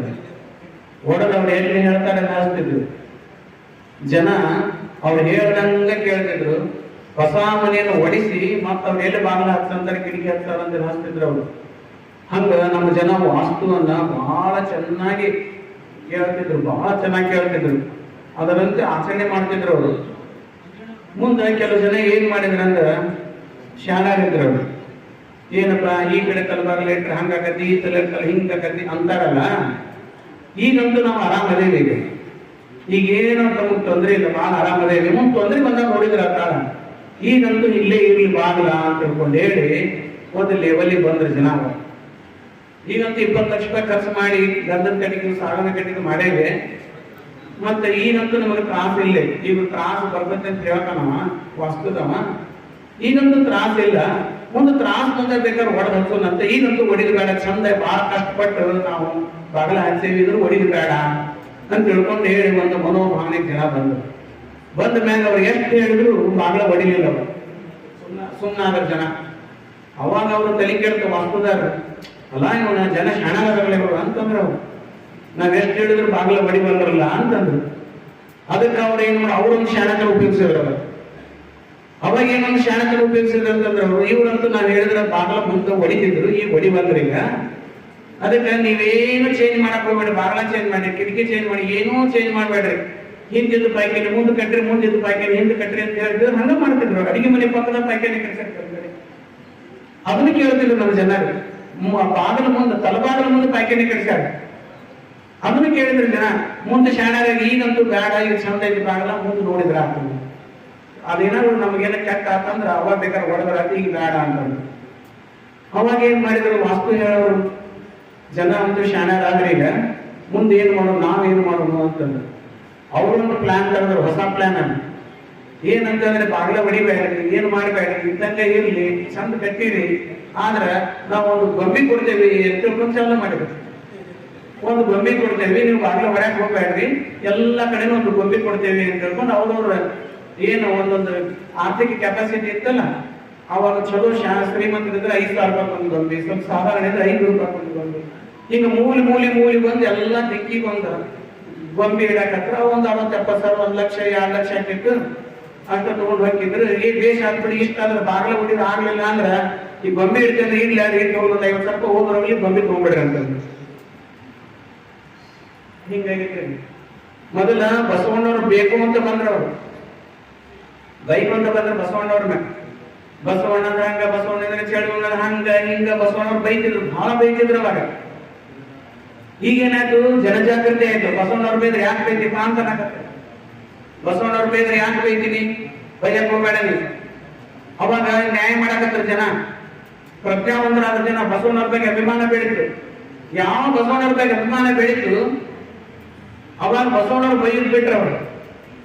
ಬಸವಣ್ಣವ್ರು ಬೈದ್ ಬಿಟ್ಟು ಏನ್ ಮಾಡಕ್ ಚಾಲು ಮಾಡಿದ್ರೆ, ಬಸವಣ್ಣವ್ರಿಗೆ ಏನ್ ಕೆಲಸ ಮಾಡಿದ್ರಲ್ಲ ಅದೆಲ್ಲ ಹುಸಿ ಅಂತ ಹೇಳಕತ್ತ. ಬಸವಣ್ಣ ಮಹಾಜ್ಞಾನಿ, ಬಸವಣ್ಣ ದಾರ್ಶನಿಕ, ಬಸವಣ್ಣ ಭಕ್ತಿ ಪುರುಷ, ಬಸವಣ್ಣನ ಆತ್ಮ ಚಂದಾಗಿ ಹೇಳ್ಬಿಡುದು. ನಮ್ಮ ಜನರು ಹೌದಲ್ಲ ಬಸವಣ್ಣ ಹೊಗಳಕತ್ತಾರ ಇವ್ರು ಅಂತ ಬಸವಣ್ಣವ್ರಿಗೆ ಅನಿಸ್ಬೇಕಾಗ, ಜನರಿಗೆ ಅನಿಸ್ಬೇಕು. ಬಸವಣ್ಣಪ್ಪ ದಾರ್ಶನಿಕರು, ಬಸವಣ್ಣವ್ರು ಭಕ್ತಿ ಪುರುಷರವರು, ಭಕ್ತಿ ಭಂಡಾರಿಯದರವರು, ಅವ್ರ ಕ್ರಾಂತಿ ಮಾಡಿಲ್ಲ, ಶಾಂತ ಪುರುಷರು, ಶಾಂತ ದೂತರವರು, ಅವ್ರ ಕ್ರಾಂತಿ ಮಾಡೋರಲ್ಲ, ಅವರು ಭಕ್ತಿ ಬಂದದವರು. ಅದಕ್ಕೆ ಇಂಥವು ಯಾವ ಕ್ರಾಂತಿ ಮಾಡಿಲ್ಲ ಅವರು ಶಾಂತಿ ದೂತರದಾರ ಅಂತ ಹೇಳಿ ಬಸವಣ್ಣರ ಹೊಗಳದಂಗೆ ಮಾಡೋದು, ಬಸವಣ್ಣರ ಎಲ್ಲಾ ಕೆಲಸ ಕಾರ್ಯಗಳನ್ನು ಸಮಾಧಿ ಮಾಡೋದು. ಇದು ಒಂದು ಚಾಲು ಆಗ್ತೀವಿ. ಬಸವಣ್ಣರು ಬೈದ್ರ ರೆಪ್ಟೇಷನ್ ಚಾಲು ಹಾಕಿ ಭಯಂಕರ. ಬಸವಣ್ಣವ್ರು ಬೈಯಂಗಿಲ್ಲ, ಈಗ ಬೈದ್ರು ಅವಾಗ ಬಸವಣ್ಣವ್ರು ಬೈದ್ರ ನಮ್ಮ ಜನ ಸುಮ್ಮನೆ ಇರ್ತಿದ್ರು, ಯಾಕಂದ್ರೆ ಪ್ರಜ್ಞೆ ಇರ್ತಿದ್ರು. ಬಸವಣ್ಣವ್ರು ಒಂದ್ ಅಕ್ಷರ ಬೈತಿದ್ರು, ಕಾಗೇರಿ ಕುಲಕರ್ಣಿ ಇರ್ತಿದ್ರು, ಈಗೆಲ್ಲ ಮಾತಾಡ್ತಿದ್ರು. ಆದ್ರ ನಮ್ಮ ಜನ ಏನಕ್ಕೆ ಮುಗ್ತಿದ್ರು, ಸುಮ್ಮಿದ್ರು. ಈಗ ಬಸವಣ್ಣವ್ರ ಬಗ್ಗೆ ಒಂದು ಶಬ್ದ ಅಂದ್ರೆ ತಕ್ಷಣ ಎದ್ದು ಬಂದ್ಬಿಡ್ತಾರೆ. ಆದ್ರೆ ಬಸವಣ್ಣವ್ರ ಬೈಯಂಗಿಲ್ಲ, ಭಕ್ತಿ ಭಂಡಾರಿ ಅನ್ನೋರು, ಆದ್ರೆ ಅವ್ರು ಕ್ರಾಂತಿ ಮಾಡಿಲ್ಲ ಅನ್ನೋದು. ಬಸವಣ್ಣವ್ರನ್ನ ಬೈದಿಲ್ಲಲ್ಲ, ಇರ್ಲಿ ಬಿಡ ಹಂಗ. ಹಿಂಗ ಒಂದು ಮನೋಸ್ಥಿತಿಯನ್ನ ಅಭ್ಯಾಸ ಮಾಡ್ಕೊಂತ ಬಸವಣ್ಣವ್ರ ತತ್ವಗಳನ್ನ ಏನ್ ಮಾಡಿದ್ರ ಅಂತಂದ್ರ, ಹಿಂಗ 1200 ವರ್ಷದಿಂದ ಸಮಾಧಿ ಮಾಡ್ಬೇಕಂದ್ರೆ ಬಹಳ ಪ್ರಯತ್ನ ಮಾಡಿದಾರಂತ ನಮ್ಮ ಅಶೋಕ್ ಪರಮದೇಶ ಅಂತ ನಮ್ಮ ದೇಶ ಪಾಟೀಲ್ ಹೇಳಿದ್ರಲ್ಲ, ಅದ್ರಾಗ ಸತ್ಯವಾದ ಮಾತು ಇನ್ನ ಹೊಸ ರೂಪ ತಾಳ್ಕೊಂಡು ಬರ್ತಾವ. ಈಗ ಒಂದೆರಡು ರೂಪ ಅಷ್ಟೇ, ಮುಂದೆ ಎಂತೆಂತ ರೂಪ ತಾಳ್ತಾವ ಹೇಳಕ್ ಆಗಂಗಿಲ್ಲ. ಅದಕ್ಕಾಗಿ ಒಂದು ಮಾತು ಏನ್ ಹೇಳ್ಬೇಕಂತಂದ್ರ, ಬಹಳ ಮಾತಾಡೋದ ಟೈಮ್ ಆಗೈತ್ರಿ. ಒಂದು ಮಾತು ಏನ್ ಹೇಳ್ಬೇಕಂತಂದ್ರ, ನಮಗ ಲಿಂಗಾಯತ ಧರ್ಮದ ಬಗ್ಗೆ ಅಭಿಮಾನ ಇರ್ಬೇಕು. ಒಂದೇದಲ್ಲಿ ನಾವು ಲಿಂಗಾಯತ ಧರ್ಮ ಹಂಗ ಹಿಂಗ ಅಂತ ಯಾರು ಅಂತಂದ್ರ, ನಾವು ಆಗಿಂದಾಗನ ಅವ್ರಿಗೆ ಪ್ರತಿಭಟನೆ ಮಾಡುವಂತ ಒಂದು ಶಕ್ತಿ ಇದೆ. ಯಾಕಪ್ಪ ಏನಾಗೈತಿ ನಿನಗ, ಲಿಂಗಾಯತರು ಏನ್ ಮಾಡ್ಯಾರ ಅಂತ ಕೇಳ್ಬೇಕು. ಇನ್ನು ಎರಡನೇದಂತಂದ್ರ, ಲಿಂಗಾಯತ ಧರ್ಮಗುರು ಬಸವಣ್ಣನವ್ರ ಬಗ್ಗೆ ಅಪಾರವಾದ ಪ್ರೇಮ ಮತ್ತು ಅಭಿಮಾನ ಇರಬೇಕು. ಬಸವಣ್ಣವ್ರಿಗೆ ಯಾರು ಏನಾರ ತಕ್ಷಣ, ಯಾಕಪ್ಪ ಬಸವಣ್ಣ ನಿನಗೇನ ಮಾಡ್ಯಾರ, ನಿನಗೇನಾರು ಮಾಡ್ಯಾರ, ಯಾಕೆ ಬೈತೀನಿ ನೀನು, ನಿನಗೇನು ಸಂಬಂಧ ಬಸವಣ್ಣವ್ರು? ಸಂಬಂಧ ಇರೋದು ನಮಗೈತಿ, ನಿನಗೇನು ಸಂಬಂಧ ಐತಪ್ಪ, ನೀ ಬಸವಣ್ಣವ್ರು ನಿನಗೇನೇ ಮಾಡ್ಯಾರ ಹೇಳ ಅಂತೀಗ ಬಸವಣ್ಣವ್ರ ಬಗ್ಗೆ ಅಲ್ಲ ಸಲ್ಲದ ಮಾತಾಡಿದಾಗ, ಈ ಭಾಷಣದಾಗ ಅಲ್ಲ, ಪಕ್ಕದ ಕುಂದಾಗ ಏನ್ ಮಾತಾಡ್ತಾರೆ ನೋಡ, ಅವಾಗನ ಮಾತಾಡ್ಬೇಕು. ಇದನ್ನ ಭಾಷಣದಾಗ ಮಾತಾಡೋದು ಅವಕಾಶದಾಗ ಮಾತಾಡ್ಲಿ, ಬೇಡನಾಗಲ್ಲ. ಆದ್ರೆ ಕೆಲ ಮಂದಿ ಚರ್ಚೆ ಮಾಡೋ ಹೊತ್ನ್ಯಾಗ ಮಾತಾಡಿದ್ರೆ ಅವಾಗಲೂ ಕೂಡ ಹಿಂಗ ಹೇಳ್ಬೇಕು. ನಾವು ಸುಮ್ಮನೆ ಬಂದ್ವಿ ಅಂದ್ರೆ ಬೈಕೋತಾನೆ ಇರ್ತಾರ ಹಂಗ ಬಸವಣ್ಣವ್ರನ್ನ. ಇನ್ನು ಮೂರನೇದೇನಪ್ಪಾ ಅಂತಂದ್ರ, ಇಷ್ಟಲಿಂಗದ ಮೇಲೆ ನಿಷ್ಠೆ ಇರ್ಬೇಕು. ಲಿಂಗ ಇಲ್ಲದ ನಾವು ಇರಬಾರದು. ಲಿಂಗಾಯತರು ಲಿಂಗ ಇಲ್ಲದ ನಾವು ಇರಬಾರದು. ಇದನ್ನ ನಿಮಗೆ ಹೇಳ್ತೀನಿ, ಲಿಂಗ ಕಟ್ಕೊಂಡು ಲಿಂಗ ಪೂಜೆ ಮಾಡಬೇಕು. ಇದು ಮೊದಲನೇ ಕರ್ತವ್ಯ. ಇನ್ನು ಎರಡನೇದಂತಂದ್ರೆ, ವಚನಗಳೇ ನಮ್ಮ ಧರ್ಮ ಗ್ರಂಥಗಳು ಅನ್ನುವಂಥದ್ದನ್ನ ಯಾವತ್ತೂ ನಮ್ಮ ತಲೆಯಲ್ಲಿ ಇರಬೇಕು. ನಮ್ಮ ಧರ್ಮ ಗ್ರಂಥ ಯಾವುದು ಅಂತಂದ್ರೆ ಬಸವಾದಿ ಶರಣರು ಬರೆದ ವಚನಗಳು. ಇದನ್ನ ಸ್ಪಷ್ಟವಾಗಿ ಹೇಳ್ಬೇಕು. ನಮ್ಮ ಜನರಿಗೆ ಮುಸಲ್ಮಾನ್ ಧರ್ಮ ಗ್ರಂಥ ಬರ್ತೈತಿ, ಕ್ರಿಶ್ಚಿಯನ್ ಧರ್ಮ ಗ್ರಂಥ ಬರ್ತೈತಿ, ಸಿಖ್ರ ಧರ್ಮ ಗ್ರಂಥ ಬರ್ತೈತಿ, ಲಿಂಗಾಯತ ಧರ್ಮ ಗ್ರಂಥ ಯಾವ್ದು ಸುಮ್ಮನೆ ಆಗ್ಬೇಕು, ಗೊತ್ತಿಲ್ಲ ಅಂತ. ಅದಕ್ಕೆ ನಮ್ಮ ಲಿಂಗಾಯತ ಧರ್ಮ ಗ್ರಂಥ ಯಾವುದು ಅಂತಂದ್ರೆ ಬಸವಾದಿ ಶರಣರು ಬರೆದ ವಚನಗಳೇ ನಮ್ಮ ಧರ್ಮ ಗ್ರಂಥಗಳು. ಇದ್ರ ಬಗ್ಗೆ ನಾವು ಬಹಳ ಸ್ಪಷ್ಟವಾಗಿ ಗೊತ್ತಿರ್ಬೇಕು. ನಮ್ಮ ಮಕ್ಕಳಿಗೆಲ್ಲ ಹೇಳಿಕೊಡ್ಬೇಕು. ನಮ್ಮ ದೇವರ ಅಂದ್ರೆ ಇಷ್ಟಲಿಂಗ, ನಮ್ಮ ಗುರು ಅಂದ್ರೆ ಬಸವಣ್ಣ, ನಮ್ಮ ಧರ್ಮ ಗ್ರಂಥ ಅಂದ್ರೆ ವಚನ ಸಾಹಿತ್ಯ. ಹಿಂಗಿದ್ರ ಸ್ಪಷ್ಟ ನಮ್ಮ ಮಕ್ಕಳಿಗೆ ಹೇಳ್ಕೊಡ್ಬೇಕಿಲ್ಲ. ಇನ್ನು ಮೂರನೇದು ಏನಪ್ಪಾ ಅಂತಂದ್ರ, ನಾವು ಲಿಂಗಾಯತರಾಗಿ ಉಳಿಬೇಕಂತಂದ್ರ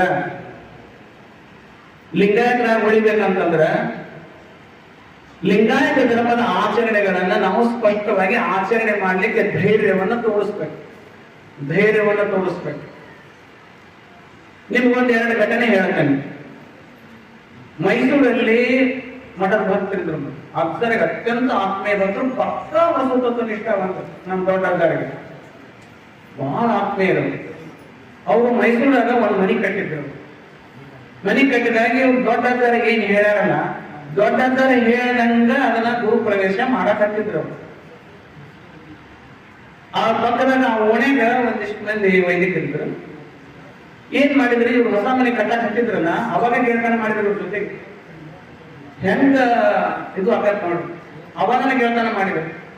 ನೀವ್ ಯಾರನ್ನ ಕರೆಸ್ತೀರಿ, ಯಾರನ್ನ ಮಾಡ್ತೀರಿ, ಯಾರನ್ನ ಹೇಳ್ರಿ, ಇಲ್ರಿ ನಮ್ಮ ವಿಳಕಲ್ ಅಜ್ಜಾರ ಅದಾರ, ಅವ್ರು ಬರ್ತಾರ್ರಿ, ಅಪ್ಪಗಳು ಬಂದು ಲಿಂಕ್ ಪೂಜೆ ಮಾಡ್ಕೊಂತಾರೆ, ದಾಸೋಹ ಮಾಡ್ತೀವಿ, ಮುಗಿದ್ರಿ ನಮ್ಗೆ. ಹಂಗಂತ ಹೆಂಗ್ರಿ, ನೀವ್ ಬೇಕಾದ್ರೆ ಅವ್ರು ಮಾಡ್ತಿದ್ರು ಮಾಡ್ರಿ, ಹಂಗ್ ಮಾಡಕ್ ಹೋಗ್ಬೇಡ್ರಿ. ನಿಮ್ಗ ರೊಕ್ಕ ಖರ್ಚು ಮಾಡಿ ಬಹಳ ಮನಿ ದೊಡ್ಡ ಮನಿ ಕಟ್ಟಿರಿ, ಏನ್ಕಿಂದ್ರ ಆದ್ರೆ ಎಷ್ಟು ಅನಾಹುತಾದ್ರೆ ಅನುಭವಿಸ್ಬೇಕಾಗತ್ತ. ಅದಕ್ಕ ನೀವು ಒಂದು ಹೋಮ ಮಾಡ್ರಿ, ಯಜ್ಞ ಮಾಡ್ರಿ, ಅದಕ್ಕೆಲ್ಲ ನಾವು ಸಹಾಯ ಮಾಡ್ತೇವಿ. ನೀವೇನ್ ಚಿಂತೆ ಮಾಡಿ ಎಲ್ಲ ವ್ಯವಸ್ಥೆ ನಾವು ಮಾಡ್ತೇವಿ. ಏನಾರ ಅಂತಂದ್ರೆ 2 ಮಕ್ಕಳದಾವು, ಗಂಡ ಹೆಂಡತಿದಿರಿ, ಚಂದ ಇದೀರಿ, ಇದೇ ಚಂದ ಮೊದಲು ಕೊನೆ ಮಠ ಇರ್ಬೇಕಲ್ರಿ ನಿಮಗೆ. ಅಕಸ್ಮಾತ್ ನೀವು ಏನಾದ್ರು ಮಾಡಿಲ್ಲ ಅಂತಂದ್ರೆ, ಏನಾರ ಅಂತಂದ್ರೆ ಏನ್ ಮಾಡೋದ್ರಿ, ಆ ಸ್ವಾಮಿಗಳು ಏನಾದ್ರು ಮಾಡ್ತಾರಲ್ರಿ ನಿಮ್ಗೆ? ಸ್ವಾಮಿಗಳು ಏನ್ ಮಾಡ್ತಾರ ನಿಮ್ಗೆ? ಅಕಸ್ಮಾತ್ ಏನಾರ ಅಂತಂದ್ರೆ ಏನ್ ಮಾಡೋದೈತ್ರಿ? ಅದಕ್ಕಾಗಿ ಇದೆಲ್ಲ ಹೋಮ ಹವನ ಯಜ್ಞ ನವಗ್ರ ಮಾಡಿದ್ರ ನಿಮ್ಗೆ ಅನಿಷ್ಟಗಳು ಬರಂಗಿಲ್ರಿ. ಅದಕ್ಕೆ ರೊಕ್ಕ ಹೋಗ್ಲಿ, 1 ಲಕ್ಷ ರೂಪಾಯಿ ಹೋದ್ರ 50 ಲಕ್ಷ ರೂಪಾಯಿ ಖರ್ಚು ಮನಿ ಮಾಡಿದ್ರೆ 1 ಲಕ್ಷ ರೂಪಾಯಿ ಹೋಗಿಲ್ರಿ. ಅದಕ್ಕೆ ನಾವು ನಿಮ್ಗೆ ಚಂದಾಗಿರೋದು ಬೇಕಾಗೈತ್ರಿ. ನಮಗ ನಮ್ಮ ಮನಿ ಪಕ್ಕದಾಗಿದ್ರಿ, ನೀವು ನಮ್ಮಂದ ಚಂದಾಗಿರ್ಬೇಕ್ರಿ ನೀವು ಅಂತ ಹೇಳಿ ತಲಿ ತುಂಬಿ ಅವ್ರ ಮನ್ಯಾಗ ನವಗ್ರಹ ಹೋಮ ಮಾಡಿಸ್ಬಿಟ್ಟು ಎಷ್ಟು ಎದಿ ಒಳಗ ಊಟ ಬಡ್ದಂಗ ಅಕ್ಕ ಪಕ್ಕದವರೆಲ್ಲ ನಿಂತು ಹಿಂಗ್ ಮಾಡಿಸ್ತಾರ. ನಿಮಗ ಬುದ್ಧಿಗೆ ಹೇಳಿದ್ರಿ, ನೀವು ನಿಮ್ಗ ಗೊತ್ತಿಲ್ಲ ನಿಮಗ ಅಂತ ಹೇಳಿ ಕಲಿಸಿ ಕಲಿಸಿ ಕಲಿಸಿ ನಿಂಗೆ ಬಿಡ್ತಿ. ಇದು ನಡೆದ ಘಟನೆ. ಅಂದ್ರೆ ನೀವೆಷ್ಟು ಪ್ರಜ್ಞಾವಂತರಾಗಬೇಕು ಲೆಕ್ಕ ಹಾಕ್ರಿ. ನಿಮಗೆ ಇನ್ನೊಂದು ಘಟನೆ ಹೇಳ್ತಾನೆ. ನಿನ್ನಿಂದ ಮನೆ ನಡೆದ ಘಟನೆ, ಬಹಳ ನಿನ್ನಿಂದ ಮನೆ. ಅದು ಯಾರಂತವರು ಒಬ್ಬ ಜೈನ ಧರ್ಮದವರು. ಆ ಜೈನ ಧರ್ಮದವರು ಪಕ್ಕಾ ಜೈನ ಧರ್ಮ, ಪ್ಯೂರ್ ಜೈನ ಧರ್ಮ ಐತಲ್ಲ, ಅದು ಬಸವ ಧರ್ಮದಂತೆ ಪ್ಯೂರ್. ಅವರೊಬ್ಬರು ಜೈನ ಧರ್ಮದವ್ರು ಏನ್ ಮಾಡಿದ್ರು, ದೊಡ್ಡ ಅಂಗಡಿ ಕಟ್ಸ್ಯಾರ. ದೊಡ್ಡ ಅಂಗಡಿ ಕಟ್ಸ್ಯಾರು. ನನ್ನ ಹತ್ತಲ್ಲಿ ಬಂದು ಉದ್ಘಾಟನೆ ಬರ್ಬೇಕ್ರಿ ಅಂತ. ಮತ್ ನೀವೇನಪ್ಪ ಏನೇನು ಮಾಡ್ತೀವಿ ನಾವಲ್ಲೇ ಅಂತಂದ್ರೆ, ಇಲ್ರಿ, ನಮ್ಮ ಜೈನ ಧರ್ಮದಲ್ಲಿ ಮಹಾವೀರ ಹೇಳ್ದಂಗ್ ಮಾಡ್ತೀವಿ. ನಾವು ಹೋಮ ಮಾಡಂಗಿಲ್ಲ, ಹವನ ಮಾಡಂಗಿಲ್ಲ, ಯಜ್ಞ ಮಾಡಂಗಿಲ್ಲ, ಲಕ್ಷ್ಮೀ ಪೂಜೆ ಮಾಡಂಗಿಲ್ಲ, ಸರಸ್ವತಿ ಪೂಜೆ ಮಾಡಂಗಿಲ್ಲ, ಗಣಪತಿ ಪೂಜೆ ಮಾಡಂಗಿಲ್ಲ, ಏನು ಮಾಡಂಗಿಲ್ಲ. ನಮ್ಮ ಮನೆಗೆ ಯಾವ್ದು ಫೋಟೋ ಸಹಿತ ಇಡಂಗಿಲ್ಲ, ಮಹಾವೀರನ ಫೋಟೋ ಸಹಿತ ಇಡಂಗಿಲ್ಲ. ನಾವು ಏನು ಇಡಂಗಿಲ್ಲ, ಸ್ವಚ್ಛ ನಿರಾಕಾರ ಇದ್ರಿ ನಮ್ಮ ಜೈನ ಧರ್ಮ. ಅದ್ರ ಪ್ರಕಾರ ನಮ್ಮ ಅಪ್ಪ ಹಂಗ ಹೇಳಿದ್ರೆ ಹಂಗ ಮಾಡ್ತೇವೆ ಅಂತ ಬಹಳ ಸಂತೋಷ ಆಗ್ತಂದೆ. ಮತ್ ನಾ ಬರ್ತೇನೆ ಅಂತಂದೆ. ಆ ನಂತರ ಅಲ್ಲಿ ಹೋದ್ಮ್ಯಾಗ ಅವ್ರು ಹಂಗ ಮಾಡಿದ್ರು ಹೋದ್ರು, ಸನ್ಮಾನ ಮಾಡಿದ್ರು. ಒಂದು ನಾವು ವಚನ ಅಂತೀವಿ, ಅವ್ರ ಕಡೆಯಿಂದ ನಾವು ಒಂದಿಷ್ಟು ವಚನ ಅನಿಸಿದೆ, ಅದು ಮಾಡ್ಕೊಂಡು ಬಂದ್ವಿ. ಅವಾಗ ಬಂದ ಮೇಲೆ ಅವ್ರ ಮನೆ ಮಾಲಕ್ಕೆ ಹೇಳಿದ, ನನಗಿಷ್ಟು ಒತ್ತಡ ಬಂತ್ರಿ ಈ ಉದ್ಘಾಟನೆ ಮಾಡುವತ್ನಾಗ, ಭಾರಿ ಒತ್ತಡ ಬಂತ್ರಿ ನನಗೆ. ಹೋಮ ಮಾಡಿಸು, ಯಜ್ಞ ಮಾಡಿಸು, ಇಷ್ಟು ದೊಡ್ಡ ಬಿಲ್ಡಿಂಗ್ ಕಟ್ಸಿಯ, ಇಷ್ಟು ಕಟ್ಕೊಡ್ತೀಯ ಅಂತ ಜಗ್ಗು ಒತ್ತಡ ಬಂದ್ರಿ ನನಗ.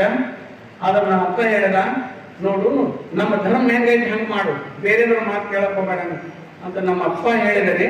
ಅದಕ್ಕ ಅವ್ರು ಎಷ್ಟು ಒತ್ತಡ ಬಂದ್ರು ನಾ ಮಾಡ್ಲಿಲ್ರಿ. ನಮ್ಮ ಮಹಾವೀರ ಹೆಂಗ್ ಹೇಳ ಹಂಗ ಮಾಡಿದ್ರಿ ಅನ್ನ.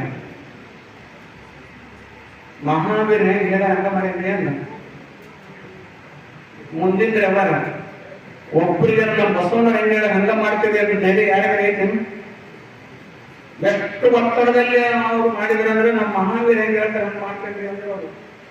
ಮಹಾವೀರ ಹೆಂಗ್ ಹೇಳ್ತಾರೆ ಹಂಗ ಮಾಡ್ತೀವಿ ಅಂದ್ರೆ ಅವರು. ಎಷ್ಟು ಒತ್ತಡ ಬಂತ್ರಿ ನನಗ, ಭಯಂಕರ ಒತ್ತಡ ಬಂತ್ರಿ ನನಗ. ಎದಿ ಗಬಡವ ಅನ್ನೋದಾದ್ರಿ, ಈ ಕಕ್ಷನ್ ಏನಾರ ಆದ್ರೆ ಹೆಂಗ ಅಂತಂದು ಇಲ್ಲ. ಮಹಾವೀರರು ಮಹಾ ತಪಸ್ವಿಗಳಾರ, ಅವ್ರು ಹೆಂಗ್ ಹೇಳ್ತಾರೆ ಹಂಗ ಮಾಡೋದು ಅಂತ ಗಟ್ಟಿಯಾಗಿ ನಿಂತರಿ. ಅದಕ್ಕೆ ಹಿಂಗ ಹಂಗ ನಮ್ಮ ಬಸವಣ್ಣವ್ರು ಹೆಂಗ್ ಹೇಳ್ತಾರೆ ಹಂಗ ಮಾಡ್ತೇವೆ ಅನ್ನೋಂತ ಗಟ್ಟಿಯಾಗಿರೋಂಥವ್ರು ಗಟ್ಟಿಯಾಗಿರ್ಲಿ, ಗಟ್ಟಿ ಆಗ್ಬೇಕ್ರಿ, ಗಟ್ಟಿ ಆಗ್ಬೇಕ್ರಿ. ಉದ್ಘಾಟನೆ ಆಗುವ ದರ್ಶನ ಸತ್ಯಕರ್ತ ಲೋಕಾರ್ಪಣೆ ಕಾರ್ಯಕ್ರಮದ ದಿವ್ಯ ಸಾನ್ನಿಧ್ಯವನ್ನು ವಹಿಸಿದಂತ ಇಬ್ಬರು ಪೂಜ್ಯರ ಪಾದಾರಗಳಲ್ಲಿ ನಮನಗಳನ್ನು ಅರ್ಪಿಸುವ ಮುಖಾಂತರ ಧನ್ಯವಾದಗಳನ್ನು ಅರ್ಪಿಸುತ್ತೇವೆ. ಹಾಗೂ ಈ ಕಾರ್ಯಕ್ರಮದ ಉದ್ಘಾಟಕರಾಗಿ ಆಗಮಿಸಿರುವಂತಹ ಅಶೋಕ್ ಬರ್ಗುಂಡಿ ಗುರುಗಳಿಗೂ ಕೂಡ ಈ ಸಮಾರಂಭದ ವತಿಯಿಂದ ಹೃತ್ಪೂರ್ವಕವಾದಂತಹ ಧನ್ಯವಾದಗಳು.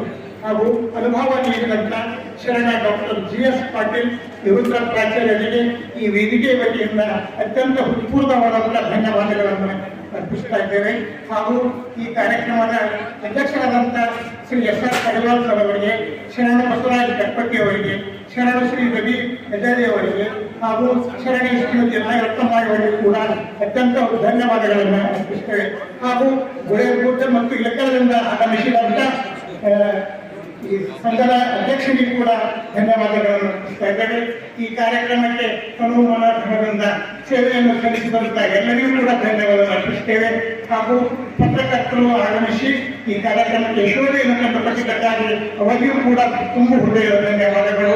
ಹಾಗೂ ಈ ವೇದಿಕೆಯಲ್ಲಿ ಇವತ್ತಿನ ಕಾರ್ಯಕ್ರಮದ ಸಾನ್ನಿಧ್ಯವನ್ನು ವಹಿಸಿ ಈ ಕಾರ್ಯಕ್ರಮದ ಪ್ರಸಾದವನ್ನ ನಿರ್ವಹಿಸಿದಂತ ಕಡಿವಾಲ್ ಸರ್ಗೆ ವಿಶೇಷವಾದ ಧನ್ಯವಾದಗಳು.